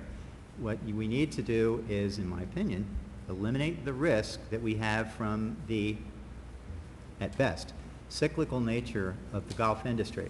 We're seeing it now. When revenues are down, whether it's slightly down or down a lot, that falls on us. We may be able to cut expenses this year and carry forward those savings or those reductions to future years. But you reach a point where you can't cut your expenses anymore and still operate the course. So we are always going to be at risk that the revenues of the course are going to dictate whether or not we're going to lose money, and largely we aren't able to control the revenues of the course. So that's my answer, Ms. Phillips, on the golf course. Let's see what John Lamey from the ACIA can tell us to supplement the information, which was partial information. Let's be honest about it, that we were given effective the end of June, and at the end of the year, or before the end of the year, I would hope, but I don't delude myself that's going to happen, that we should maybe be taking a hard look again at seeing what potential third-party operators might be willing to give us, because we would have gotten, under the third-party offer from Jaworski, capital improvement contributions in the first 3 years of... No, we wouldn't. Yes, we would have. No, we wouldn't. We absolutely would have. Absolutely not. Andy? Absolutely not. He said, sign the contract and I'll tell you what I'm going to put in that time. That was Right. absolutely ridiculous, No, Rick, what you that just is said. absolutely wrong, and you know. Absolutely ridiculous. I think Rick's right. I remember it was Well, minimum Rick's of not right. 300,000 You're not in right capital either. improvements. I have the contract, so. Yeah. Right. The other thing Ms. Phillips brought up about the donations. I started the conversation, and the conversation really hasn't moved off the starting point. And it was a question that I posed, and I'm not critical of anybody for not yet having an answer, because maybe the answer isn't as easy as we all wish it would be, which is, there is language in our Constitution, Article 8, Section 3, Paragraph 3, which, if you read it, it's literally, it's very simple, it's a single sentence, would seem to prohibit a local government like ours from making appropriations to private groups. Now, is there a way around that, or has that provision been interpreted by the courts or elsewhere in a way that would let us make, just again as a starting point, would let us make direct appropriations? Last meeting, Mr. Cerny was advising me he was looking into the possibility that that kind of arrangement could be analogized to what is known as shared services agreements that we enter into all the time with other governmental entities. I'm sure that that's an ongoing evaluation and research on Fred's part. I hope he's able to reach a conclusion, and I hope his conclusion is that, yeah, we can do that legally. Only then, once we know we can do it, and we know what the vehicle has to be or can be to do that, then we can talk about the particulars of it. And let's also not kid ourselves about this. And it's very easy to say, and every time this subject comes up, somebody will say that, you know, the volunteers do a great job and they perform great service. No one's arguing that. Everybody agrees on that. The point is, when we sit up here in council, we have to do what the law lets us do, and we can't do the things as much as we may want to that the law prohibits. So we have to start by figuring out, can we do this under the law? And if we can, then we have another obligation, as much as, and again, let's differentiate. If a person is using their own money, do with your own money what you want. Give it to whatever groups you want, for whatever purposes you want. Not our issue on council, but when we're up here in council, I'm not spending my money. I'm spending, you know, I represent whatever, 1/15,000th of the tax base in the town, but I'm spending everybody else's money. And the law has a lot of restrictions on how I can spend other people's money, and a lot of requirements. Like them or don't like them, they're real. They're saying the law is not right or wrong, the law is. So we have to work within whatever constraints that gives us. But Rick, the only one who has raised an objection to what has been provided to these groups over many years to provide the services that they do is you. The state of New Jersey hasn't come down and said, stop giving Money to the Brigantine $5,000 Rams. to the Brigantine Rams so they can upgrade their helmets, or, you know, don't let the senior citizens run programs in the community center because you can't do that. The only one who's raised the objection is you. So until we find out, or some agency comes down and says, do not do what you're doing with that budget, or our solicitor tells us not to do it, We're gonna I think the continue. practice continues. Can we always do something better? Sure. There's always, any process can be improved. And I don't think anyone up here is saying we should not improve a process, but the only one who's identified the problem is you.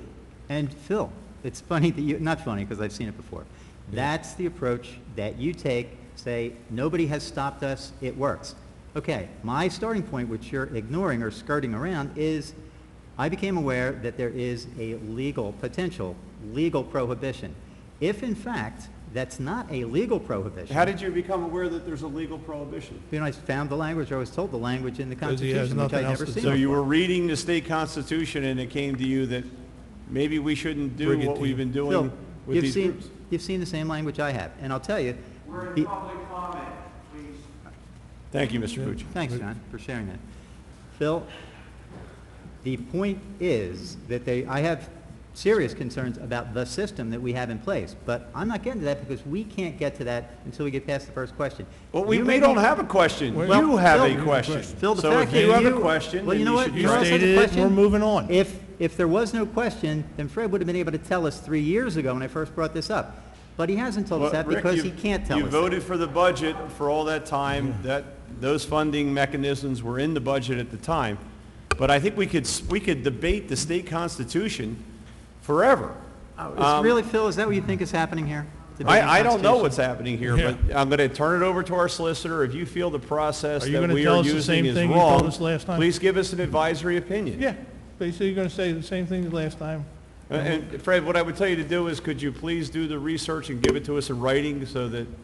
Just fix it.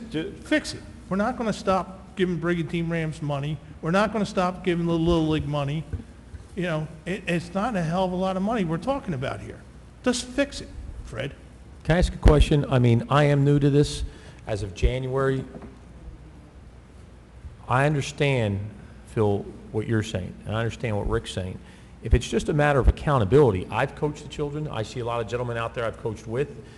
It's not about giving the kids money. I don't think anybody in this room would begrudge giving the children money. I don't know about that. But if it's about accountability, do we have the accountability in place? Personally, I have family members in other states who legally represented people, Andy, who have gone to jail for things of that nature. So if that's other somebody's states. questioning accountability of where the figure monies it are would be going, granted. we've seen it happen. Well, there But is... nobody's begrudging the children money. Me personally, and some of the taxpayers may not want to hear that because they don't have children, I would love to fully fund the whole program. Well, John, we talked about this at the last meeting. You weren't here, but Ed, what is the process for that money to be spent by these groups right now? Right now, Mayor, it's a reimbursement process, so the organizations submit invoices, the Rams submitted invoices for, most of the invoices are for insurance that they hold or that they purchase. But they submit the payments for those purchases to Recreation. Jim Mogan reviews them and signs off on them and submits them in for reimbursement. Just so there's no confusion, the city isn't just giving an organization $4,000 or $5,000 and say, do what you want with that money. It's a reimbursement. It's a reimbursement. Something has to be purchased or anticipated to be purchased by that organization. We're and not they buying get hot reimbursed. dogs. That's correct. Okay. And as I stated, I think at the last meeting, Jim Mogan and I are meeting with the organizations, and I think it's this coming week, next week.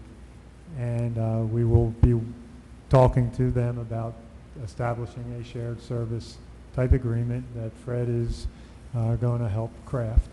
And it will be for the same service, the same system. It'll be, the purchase of the insurance, or the purchase of the equipment, or something along those lines. But we'll craft it as something that is a work in progress. Fair enough? Great. Okay, is there any other public comment?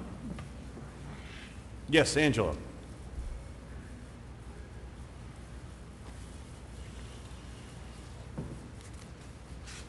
My name's Angelo Sciarra. I live at 25 Explorer. I think the streetscape is great. I know there's been a lot of talk about doing something with the commercial end of the boulevard, and trying dressing it up and all. But I believe we're missing one area, and that's Harbor Beach Boulevard. The last month or so, I've picked up 18 shopping carts that the people are using to sit on as benches at the stops. I took one out of the bay, actually. So I think there's room here for us to install maybe a bench. I mean, what's that going to cost us?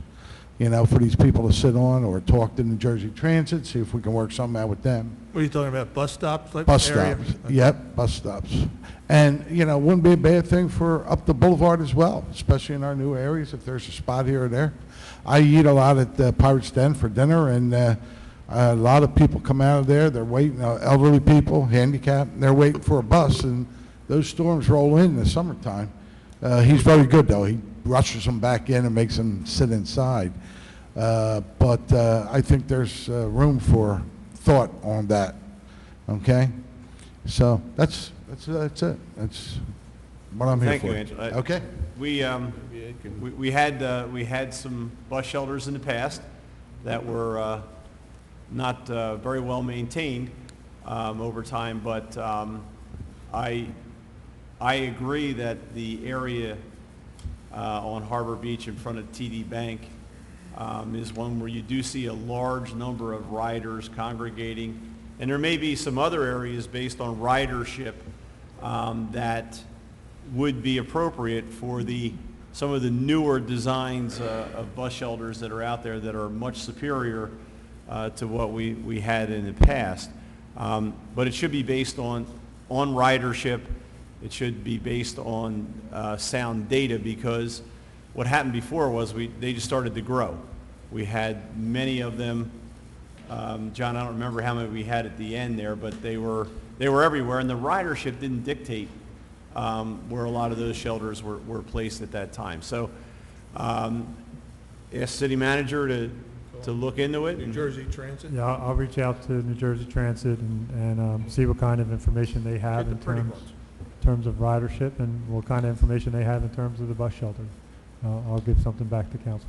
Follow up on one thing too with the shopping carts, because it's not just right in front of the TD Bank, but it's also down the one coming into the island across from St. George's. Yep. Can we work maybe with Acme to have somebody go out there and pick up those carts? Because obviously people are taking them down there to sit on, but they're also wheeling their groceries down there because it's hard to carry. Okay. We And have a shopping obviously cart ordinance. that's a hardship on people, but those carts do collect up over time. Sure. Yes. And then where was that? Where are they collecting? I guess the On two the- places I've seen are right in front of TD Bank, and then also down by, there's a bus stop coming into the island, right across from St. George's, which is. Oh, okay, by the right post there. office. Yeah. Oh, on the base. Yeah, right on the base side, bulkhead yeah. there. Okay. I will, yes, we We do will have a reach out. shopping cart ordinance, I believe. We do, yes. But So yeah, enforce it. I'll talk, Acme has been a very good neighbor, so Yeah. we'll reach out to Acme and put something in place to collect those. And they just those might items. not know they're there, like if you're not thinking about it, because I know they do have a guy Well, who's out there getting carts, yes, he just yeah. might not I- know to go all the way out there. Okay. Dennis?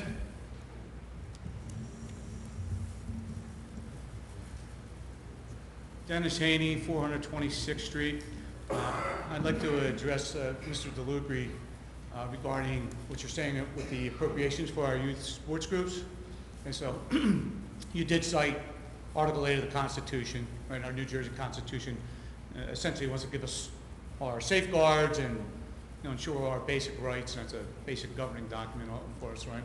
And the section which you speak about, I interpret, and what I've did a little research on, is basically, to stop graft and serious thefts of services and things of that nature. Also, within the Constitution, you mentioned Article 8. In Article 11, which is the schedule to our Constitution, it also says that any statutory law essentially supersedes anything within the Constitution. Okay, so you can read Article 11 for yourself. You don't have to nod. I got it right on my phone if you want to read it. Okay, I mean that's what it says. Okay, so statutory law essentially supersedes, or someone would have to take it up through the courts to contest it. So if you go to Title 40, and there's various things addressing this. It speaks about regarding recreation parks and things, in essence, to help our youth, along with other things. It states that within these, I'll read let me read this one statute. Okay. It talks about the general welfare of providing to the general welfare of the public within the municipality. For instance, this one statute, and it's very brief, it's one paragraph, and there's other statutes. 40:61-22.10, appropriation by governing body. And all these statutes here are in regards to the parks. The governing body of any municipality may annually appropriate money to be raised by taxation to develop, maintain, and operate a public golf course and all forms of recreation, playground, and public entertainment activities carried on in connection therewith. Okay. So there are other things within Title 40 that also speak to this. So I appreciate your looking at the Constitution and trying to safeguard our funds, but I believe that there's numerous things that speak to the legality of what's going on. That there's absolutely nothing wrong with it. It's certainly not illegal because it's addressed legally, and it's not unconstitutional if it needed, because if there's a law in place, it's not unconstitutional. Nor illegal. And Christine, I appreciate your research, but The statutes don't trump the Constitution. The Constitution trumps the statutes. That's always the case. The Constitution is the source of the authority for the government. The government can't act in a way that's inconsistent with the Constitution. That's why people bring lawsuits saying a law is unconstitutional. Leaving that aside, the citation that you give to Title 40 is correct, but it misses the point. Our government certainly can, in fact we did, have a golf course, and we have playing fields, and we have recreational facilities. We have all that stuff, and we pay for it through taxation. Absolutely permitted. No constitutional bar to that. The issue under Article 8 is a very simple and narrow one. It creates, and I appreciate your interpretation of it, but I'm going to disagree with it because it's not right. Article 8, Section 3, Paragraph 3 talks about appropriations, meaning money that we budget to be given to private individuals or private groups, not meaning groups that are not an arm of the government. If we had the CER, for example. No one's saying they are an arm of the government. It doesn't say they're an arm of the government. No, They're no. volunteer, not-for-profit organizations. I understand what they are, Dennis, but that's not what that article is aimed at. It says and it harmonizes with Title 40. If we, the city, had, call it an all-sports association, which some of the towns have, and if we had a mix of employees and volunteers, or maybe all volunteers, operating under that government umbrella, the government could fund it without offending Article 8. But that brings with it other restrictions. Number one being, it would then have to be an arm of the government, which, historically we haven't done. I'm sure there are good reasons for that, and I'm not suggesting we should change it. But when you have volunteer groups, in order for us to be able to fund them and not run afoul of Article 8, pending perhaps, Nobody's running afoul of anything. Well, Dennis, you keep giving me your conclusions, as Phil does. I posed the question, and I posed it to our attorney. It's been 3 years. You don't know this because you obviously weren't part of it back then. 3 years ago, I posed this. Whole different different manager, same attorney, and it's still an open question. If we have the power, without offending Article 8, to say in one fashion or another, we're going to give tax dollars to groups, this group, that group, whichever group, in whatever amounts and with whatever standards of accountability we think are appropriate, then there's got to be a way to harmonize or to explain how Article 8 has a specific prohibition against that. Also, here's the easier way, which maybe you can answer because I know you've been a volunteer for a long time and you have a lot of contacts within the area and outside the area. If there's a mechanism to do what we do, which is essentially, leaving aside the particulars of it, we allocate a certain amount of money to different groups. Not sure how we decide which groups. Maybe it's everybody who asks, maybe not. That part doesn't matter at this point. But if there's somebody else doing that, how are they doing it? Let's ask them. If there's other towns, like, I don't know, what do they do in Galloway? What do they do in Egg Harbor Township? How do they do it in other towns? I'm not asking you to answer that, but those are the things which might be helpful to us to figure out if they've structured it in a particular way and it works and it passes legal muster, then we could do the same thing. It already passes legal muster. Now, you're talking about laws and people contesting laws. You're talking about them fighting the constitutionality of the law. The law is in effect. The law, someone just doesn't walk in and just say it's unconstitutional. There's a law that's stated, they have to go up, and you know this, you're a lawyer, they have to go up and fight it through the Constitution. Dennis, what law is it you think is in effect that applies to what we do here in town? So Within Title 40, there's various statutes. But I'm telling you, in Title 40, the section you're reading, that has to do with the powers of a government acting as a government. Dennis and Rick, I don't know where we are time-wise. Sands of... I just want to get one thing in, if I could if I may, Mayor. On Article 11, it says, all laws, statutory and otherwise, all rules and regulations of administrative bodies, and all rules of courts in force at the time of the Constitution or any article thereof take effect. I think that's the wrong one I got.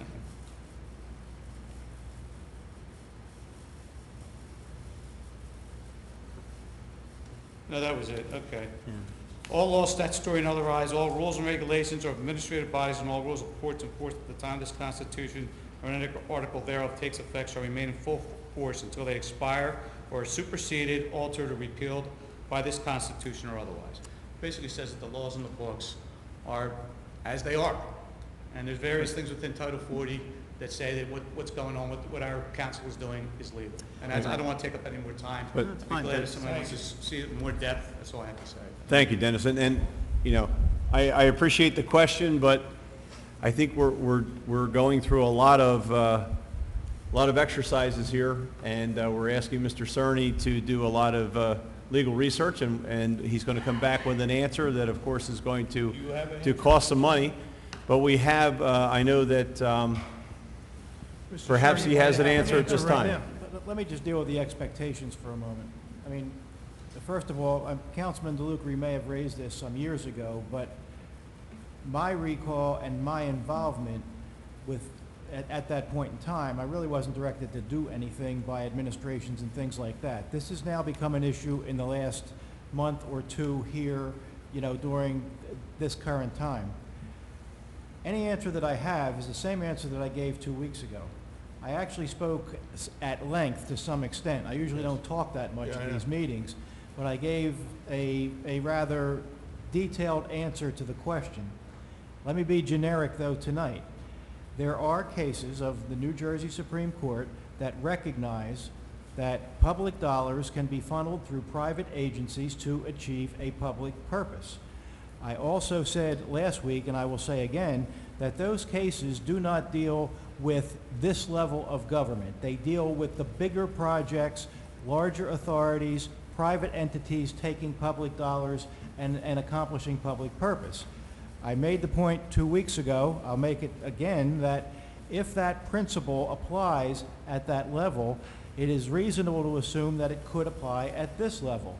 Do I have a case that says at this level, at $5,000, you can give it to a private nonprofit to achieve a public purpose? No, I do not.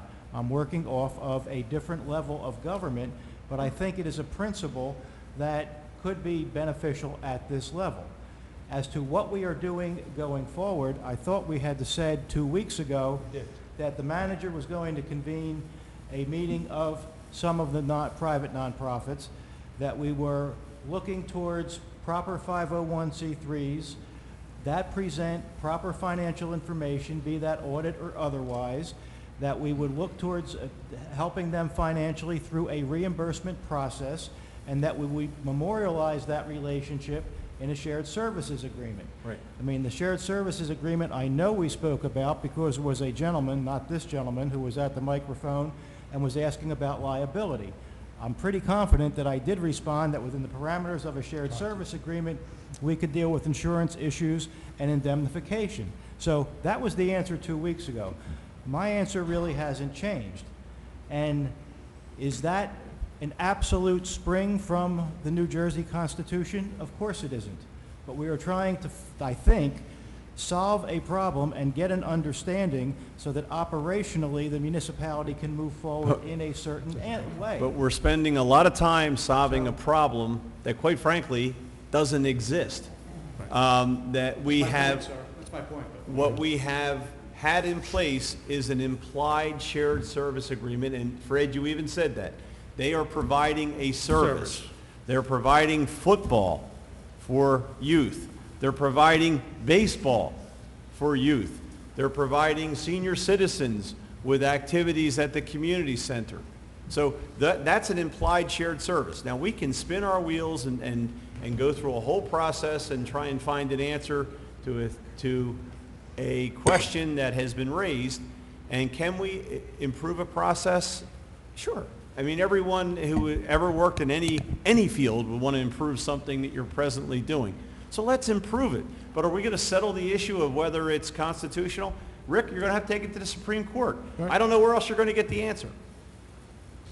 Anybody else? Mike? Go ahead. Public comment, right? Mike Reardon, 36 Kirkwood Circle. Since it's a subject that's near and dear to my heart, I just want to continue with this one last statement. The New Jersey Constitution, present Constitution, has been in place since the 40s now, the newest version of the Constitution. The Rams, baseball, and hockey probably have been around as long. If there was something 50s. Right, 50s. I think if there was something illegal or something wrong, the state probably would have cracked down on us by this stage. And every other city Yeah, around and us. also the bocce club, they do a tremendous job, the garden club. So really, personally, I think what you're asking to cut the few dollars that we reimburse all these different groups with, I just ask to leave the children alone, you know, the people that play bocce, the volunteer groups, and let the state handle it. That's all I'm going to say. Thank you. Thank you, Mike. Any other public comment? Yes, Mrs. Phillips. Again, you can't go twice. 3 times. Come on. Come on, get up here, girl. Oh, I'm sorry, the wrong Wrong Ann. Ann. You're next, Mrs. Phillips. Ann Winitsky, 4725 Atlantic Brigantine Boulevard. I would just like to say, as a taxpayer, I really don't want the city solicitor to be spending time on things that really aren't a priority. And this really doesn't sound like something important when I'm sure there are other things that he could be spending his time on, and we do pay him, so. Thank you, Ann. Yes, Mrs. Phillips.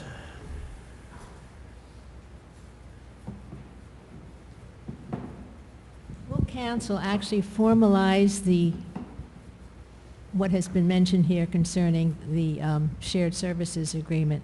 Will council pass a resolution requesting that the city solicitor look into this issue, including that, and? No. The solicitor has worked with the city manager. City manager is going to meet with these groups. Yeah. They're going to talk about the process. We don't pass a resolution to tell the city solicitor what to do. You do request advice from the city solicitor. I think he has the message. Mr. Cerny, do you have the message? And he's also proposed a definite route here. So I just wondered if council wanted to formalize that process that he is proposing. I don't at this time. I don't know if any other council member does. Until we find out what the process is. Right. We're looking for a solution to a problem that may not exist. Right. Well, I think the issue here is, while it seems paltry to some people, is a legal issue. And you are here to do what is legal, obviously. So if there is a problem, even if it seems to just involve a small amount of money, I think it needs to be addressed and answered and resolved. And if you wish the city solicitor to his advice and his proposal, it would seem appropriate for council to vote and say that this is what we wish the city The solicitor city to manager do. has already told us what he is doing. Right. That is already in place. But There's basically, no reason for a resolution at this time. well, I would perhaps disagree with that, but I'm offering this as something Well- that council will formally take an action on, and then we move on. Thank you, Mrs. Phillips. I think the decision that we need to make is, do we want to continue to support youth sports? If the answer is yes, then let's make sure that we find a way to do it. If the answer is no, then that should be formalized by council. Because we're talking about this issue as if it's some legal issue and somebody's doing something wrong. From what I'm hearing from our attorney, it is not. Are there questions? Can we improve things? Yes. Do we want to continue to support these organizations who do great things for this community? For me, the answer is yes, and I think that's the ultimate issue of the question. Do we want this to go forward? Also, I never once heard Councilman DeLucre say he didn't want to fund youth groups or sports. I never once heard him say that. They applied it. He did say, let's make sure we're doing it right. I, for one, support all organizations on the island and would love to continue to fund them, as they should be. But I never once heard him say, let's not fund the Rams. So I hear people come up and saying that, and that's absolutely false. He never did. What I think the message is, and the point he's trying to make, from a legal perspective, is that if we're handing money, let's make sure that the people receiving the money are protected, and that the city is protected, and that it's done properly. That's it, to reduce the liability for both the city and the organizations receiving the money. I don't know what the big problem is. Let's just fix the procedure. Let's get some accountability and put an end to that. Well, I mean, if someone could get up here tonight and ask for a bench, and you say in 2 seconds, yeah, I'll get right on it, I mean, you're talking thousands and thousands of dollars and liability for individuals who volunteer for these organizations and people here in the city. So I don't think this is frivolous. I think it is important. And in no way, shape, or form did Councilman DeLucre ever once say he would take money away from any sports organization. So play back the tapes, listen to it again, because that's the facts. That's it. And I also believe that's what I stated before some of the public got up there and spoke, because I felt that way the last time it came up. And earlier in the conversation, Phil, I said, I see your point, I see Rick's point also. However, I said the same thing. Nobody in this room is begrudging the children or any group money. It's about doing it right, accountability. But John, now, there are plenty of things we've all read in the papers and on the news through the years past where there's been wrongdoings. I think here, what Councilman DeLucre is trying to say is, let's get it right, so we don't fall into that situation. Well, once again, So I let's don't know get it whether, right. Let's I get don't it know right. whether anybody listens, but the manager went through the process that is used to reimburse these groups for their purchases or things that they are using to run their operation, like insurance. So there is accountability. It's not like, once again, those groups are not given $5,000 and said, do whatever you want with it. They are working on a reimbursement schedule. So, you know, when people use a term like improper and accountability, it implies that something improper has been done and there's no accountability. There is accountability, and it is being done properly with the process that's in place. Now, can we improve the process? The answer is most likely, because most things can be improved. Sure. And that's what Mr. Stinson's going to do. But when you throw around terms like improper and accountability, it implies that there isn't any, and right now I can tell you that there is. Ed, are you confident that people are giving you receipts for things that have been purchased and that the city is reimbursing them? We have a recreation commission. We have all these other groups that are public groups. They have meetings with their membership. They're not just saying, you know, we're going to Vegas for the weekend. There is something that has been purchased or some service that's provided. That's right. The purchase orders that are processed, Mayor, have invoices attached to them from the organizations that they submit for reimbursement for. So these are costs that they've put out. As I said, they're generally insurance, they're equipment, things of that nature. They're reviewed by CER, and they're passed forward to us, and we process them. So it is a reimbursement, as you said. And Phil, just so I can make this clear, I'm not saying there's any wrongdoing at all. I've coached But John, quite didn't a you few bring up different and say sports. one of your relatives just went to jail over this? So what are you applying on that? No, I didn't say my relatives went to jail, Andy. I said in other states, they've represented people, counties where this type of thing has happened. You're telling me you've never heard in your life, in the news or in the papers, things like this happening in other municipalities or counties or if I was a sporting- volunteer and I went to the city we've all manager heard it. We've and all gave heard the it happening. I don't think there's bill- anything wrong with, and when I say the word accountability, I was a coach. I'm not accusing anybody of anything, but it's obviously been brought up. I've been here since January. I used to coach, but if there's this system in place where people aren't crossing their T's and dotting their I's, then let's do it. Okay, so when he brings an insurance bill and say, here, I paid $4,000 and the city reimburses the Brigantine Rams organization, what other process you want to do? Well, that's up for the accountants and the city manager to figure out and then show everybody that, hey, it's being done properly. He That's just all. told you it was done properly, and so did the city Quite frankly, let me attorney. go on record right now, and taxpayers might get mad at me for this, okay? Oh, you're right. I would love to fully fund all the programs for the children. I've talked to people. Out of your own pocket? No. Oh, okay. No. So that's why I said the taxpayers might get mad at me for this, okay? But I've talked to people in the recreation departments and what it might cost to fund all the programs for the children. 50, 60,000 for the year. Me personally, I love children. I would love to do it. Okay? So I'm not worried about spending money on the kids. But I do know, and Phil, all due respect, that in the past, if the precedent was already set where everybody worked on their honor, people wouldn't have gone to jail for this, and people wouldn't have been in trouble. So there's municipalities and places where obviously everybody thought the right thing was being done, and it wasn't. But John, Am I you're wrong? bringing the bills in, and Mr. Simpson's okaying the reimbursement. Well, He has I'm not bills. questioning That's- Mr. Stitt, this is way before him. Well, Okay, we're just saying apparently. That's what we're talking about now, though. And I'm not care what questioning happens in the past. since the 1940s, the way it's been done here.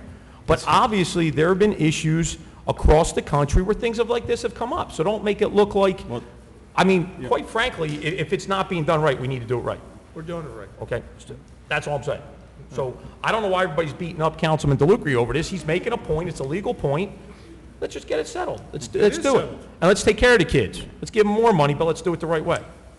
And let's listen to what Fred was saying. It's not a question of what we do now that we submit, and if somebody submits an invoice or request, was that a legitimate expenditure?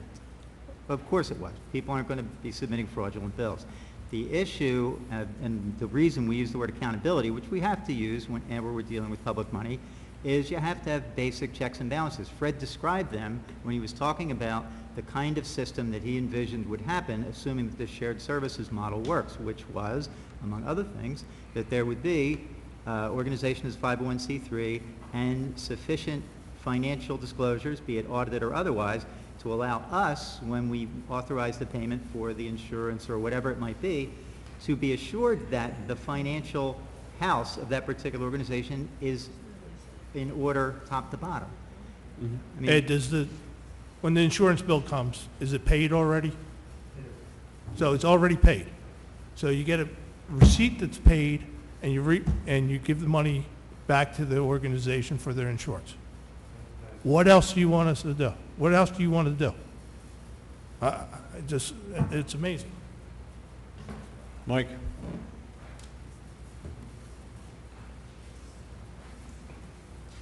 We're not even funded up front.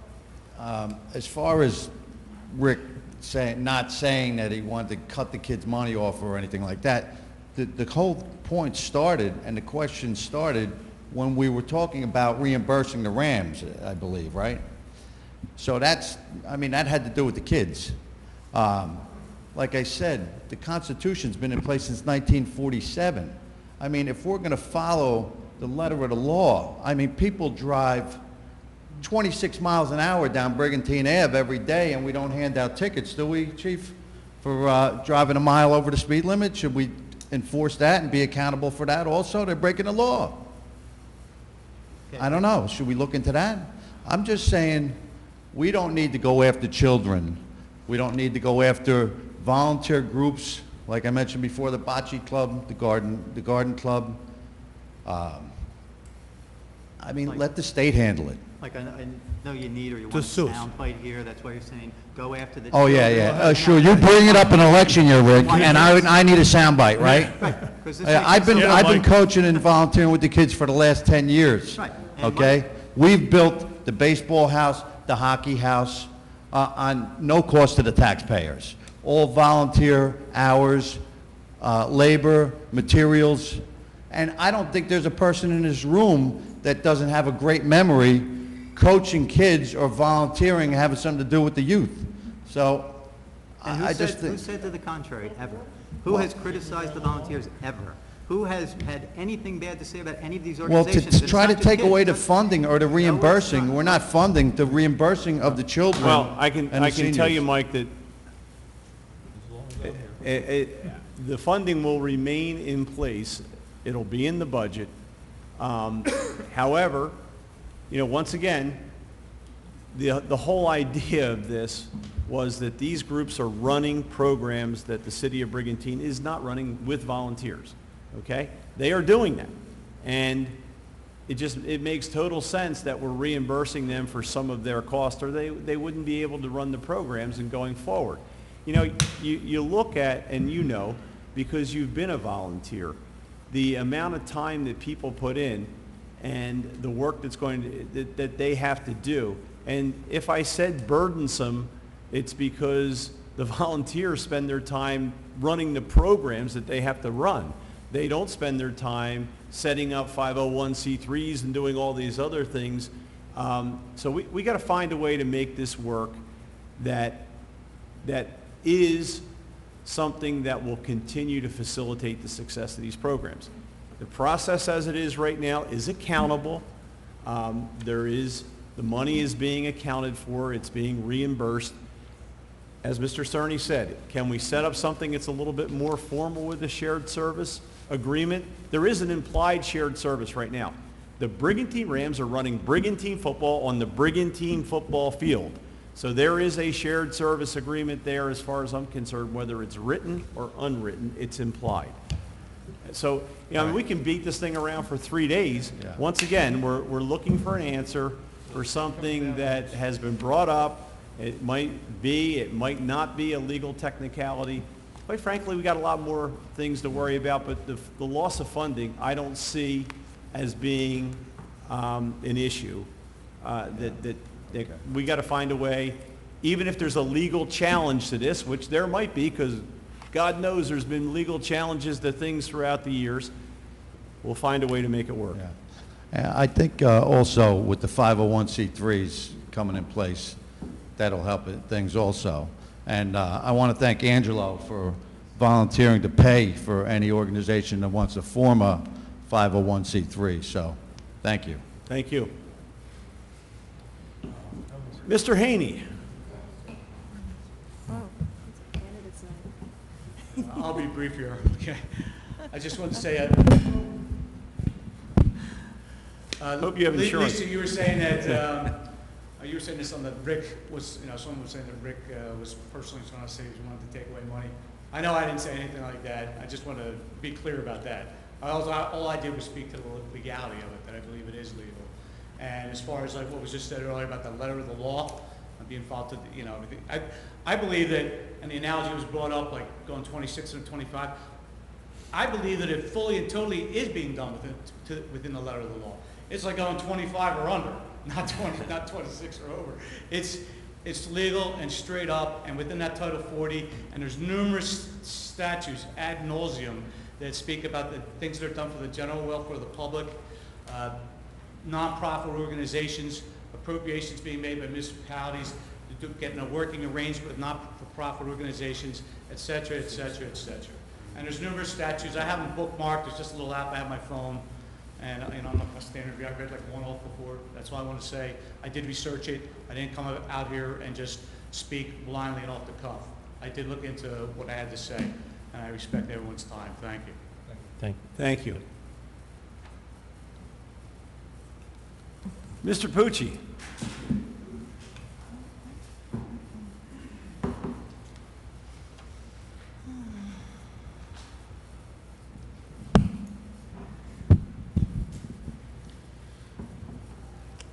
I think there may have been a... State your name and address. John, if you would.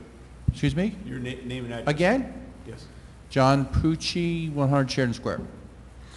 I think there might have been a missed opportunity. I don't know, maybe the representative of the Taxpayers Association in the room tonight applauding the proposed preliminary budget of a 2-cent tax increase. But I don't want to do that. Decrease. Excuse me, decrease. But I don't want to do that. As a resident of Brigantine, I applaud the proposed 2-cent tax increase and decrease. I'm sorry. Yeah, I'm not used to this. 2-cent tax decrease, excuse me, on top of last year's tax decrease and the prior year's level tax. But that is where that surplus came from. Excuse me? That is where that big surplus came from, though, right? That we used. Excuse me, may I finish my comments? Sure. Well, I heard some comments from down there, so I figured I'd kick in, too. I think I think the 3 years in a row is a reflection of the full-time CFO that we have now, our department heads, our chiefs, and our city manager strategically planning and having fiscal responsibility. That's 3 years in a row. And that's what we should be talking about. That's the big picture. Tax decrease 3 years in a row. That's the big picture. And I applaud that work that this council and administration has done for the residents. Because it was discussed tonight earlier about putting the information out to the public, I think Councilman Sura mentioned that. Let me suggest that maybe the council as a whole could once or twice a year have a State of the City forum, maybe even bring in school board, Chamber of Commerce, put the business aside, and literally just have a question and answer period for the public to get that fine information out. And also, with that, we are a local government of council and wards. Now, I've heard that there's been some ward meetings, some in Ward 1 and some in Ward 4. But for 4 years that I know of, in my ward, Ward 2, there has never been a ward meeting in Ward 2 for the past 4 years. And I have never heard of a ward meeting in Ward 3 for the past 2 years. So may I suggest that maybe there's some work that council members can do and hold meetings in their wards to assist the city administration in getting the message out, as a suggestion. And finally, may I ask, how are we doing with the city flag concept? Are we just moving along? Maybe the school board and the school can be involved. Somebody can contact them and get the kids to do the design or whatnot. How are we doing with the process? Chief Bennett, I think, is in charge. With the city flag? No, that wouldn't be me, Deputy Mayor, I'm sorry. John or Vince, I have not done anything with the city flag, John, at this point. I don't know if anybody else has taken on that. No, not me. We had talked about going through the school.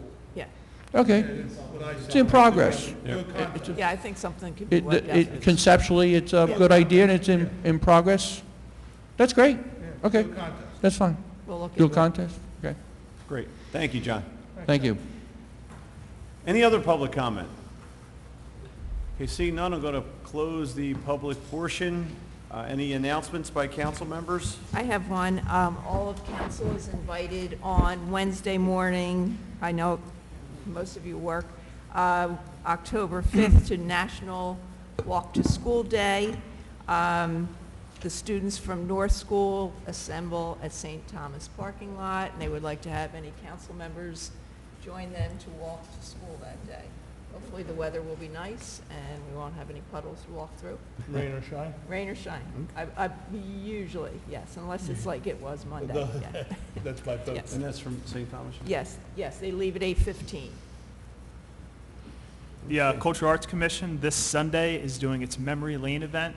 It's going to be a great event where we kind of talk and teach about the history of Brigantine. One of the things I'm really excited about is we're going to go into our pirate history. So there'll be some different things there. So it's 2 p.m. this Sunday at the community center. So if you can make it out, it'll be a great time. The Eagles are on 4:30. That's why we did it. So there you go. Vince, are you still on talking about the Cultural Arts Commission? Were you mentioning something about the cultural arts? I have a hard time hearing you down here. Oh, yeah, it was. We're doing our Memory Lane event. It's going to be 2 p.m. at the community center this Sunday. Do you know anything about the Scarecrow contest? Because I've been reading up on that. Is that something sponsored by the Brigantine Cultural Arts Commission also? It is, yeah. We're holding a Scarecrow contest. I don't know the exact start date. I think we're just finalizing the ad on that, but basically we're going to have, I think the different businesses, they offer for city council, if we wanted to do a scarecrow, and different individuals who wanted to get There is involved. an application, and I think you have to have the application in by October 1st to show your intention of participating in the contest, and then scarecrows have to be hung up on October 7th. So I know they were trying to promote that to try to get more people involved. So if you know anyone, any business on the island, organization that wants to participate, the Brigantine Cultural Arts Commission has the app out there. No, and I have the applications in my office. Grace dropped them And off Lynn today. has the applications So if in you her wanna pick office. them up, I have them there. Great. Okay. Any other council announcements, or? I just have one comment. Getting back to something earlier that Mr. Pucci had mentioned. If there's been a tax decrease for 3 years running, I'm not aware of it. I mean, I think it's been for 1 year, but before that there was not. The tax increase from a few years ago stayed consistent through, I believe, the 2 years before this year. So because of that increase, for whatever the reason after Hurricane Sandy, that is the reason for the $5.3 million surplus that we borrowed $2.5 million out of in this budget. So I just wanted to correct you that the tax decrease was only for 1 year, not 3. So. John, if you're going to correct it, we use correct information, so I'm not going to get into a budget debate tonight, but I think that's something that you should have discussed when we had the solicitor here. There was a decrease last year. It was a 0 the year before. And what I think you're talking about is using this year projects a decrease as well. The years the Democrats were in charge, they've raised taxes $1.2 million. The 2 years the Republicans been in charge, we lowered taxes $315,000, and possibly another $600,000 next year. Thank you. Well, since Andy brought up, and it's only fair to let me speak, I'm going to bring it up. Bring the numbers. Come on. Past administrations raised our taxes 17 times before Democrats were the majority up here. So I just want to, in case you have short-term memory and you forgot, taxes were raised 17 times, and I have proof of that. And when Democrats were on majority, we inherited a very huge budget. And you have to budget based on previous budgets. And we were coming out of a storm. That is one reason why there was a tax rate increase. The second tax rate increase, let's just get the facts out there. Let's just get the facts out there. Let's just get the facts out there, because you want to just spew all this information that's not true. The whole 5 Democrats. Excuse me, you brought it up. You didn't have to raise taxes. I want to get the correct facts out there. You want to raise taxes There anyway. was a revow, we lost $1 billion in net valuation, and there was over $700,000 Yeah, and you borrowed the money for that. subsidized. You brought it up. You want to have a debate? Yeah, Mrs. I'll have a Phillips- debate anytime you want, Excuse me, lady. Mrs. Phillips has scheduled a debate. Let's have a debate. That's it. I accept. Yep. Andy, you're not going to let Lisa finish? No, because they want to talk over me. They're Well, rude. What happened to the okay. prayer about respect? I'm and all conducting for city everybody business with speaking in here, but respect? everybody gets their say. People don't listen. Well, excuse me. I listen. Once again, typically, the end of this meeting is used for some council concluding comments and perhaps some announcements that benefit the community. I have no problem with discussing the issues. We should do it, during the agenda time or during the discussion time. We have had a long and lively meeting, and one good thing about elections is they come to an end. So we will get there on November 8th, and that is a process that we've obviously. And what are you implying? That the tone of the meetings definitely changed during the election season. That's what I'm not implying it. I'm saying it directly. Well, Phil, all I'm saying is I'm sitting here, the new guy on the block, and I'm hearing pot shots taken out of Rick DeLucre. I'm hearing other people get up and say things. I didn't bring up the taxes. Somebody in the audience did, and they were incorrect on what they said. So I'm just correcting what's being said. And I'm not going to play that game. The facts are the facts. If people want to bring them up, we'll discuss them. The $5.3 million was there for a reason. I'm in this just to say the facts, and I'll say from now till November, or in the past, last January with the budget.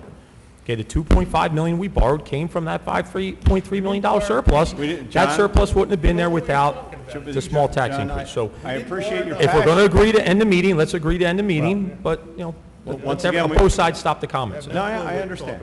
Okay. But I appreciate your passion, but your terminology is not correct, okay? So I will just make want sure I to- correct it in the next month. There you go. All right, with that said, I'm going to ask for a motion to adjourn. So moved. All in favor? Aye. Once again, I want to thank everyone for attending this evening, and I want to thank those of you who are watching at home. Thank you for tuning in to your council at work, and have a good evening. Good night.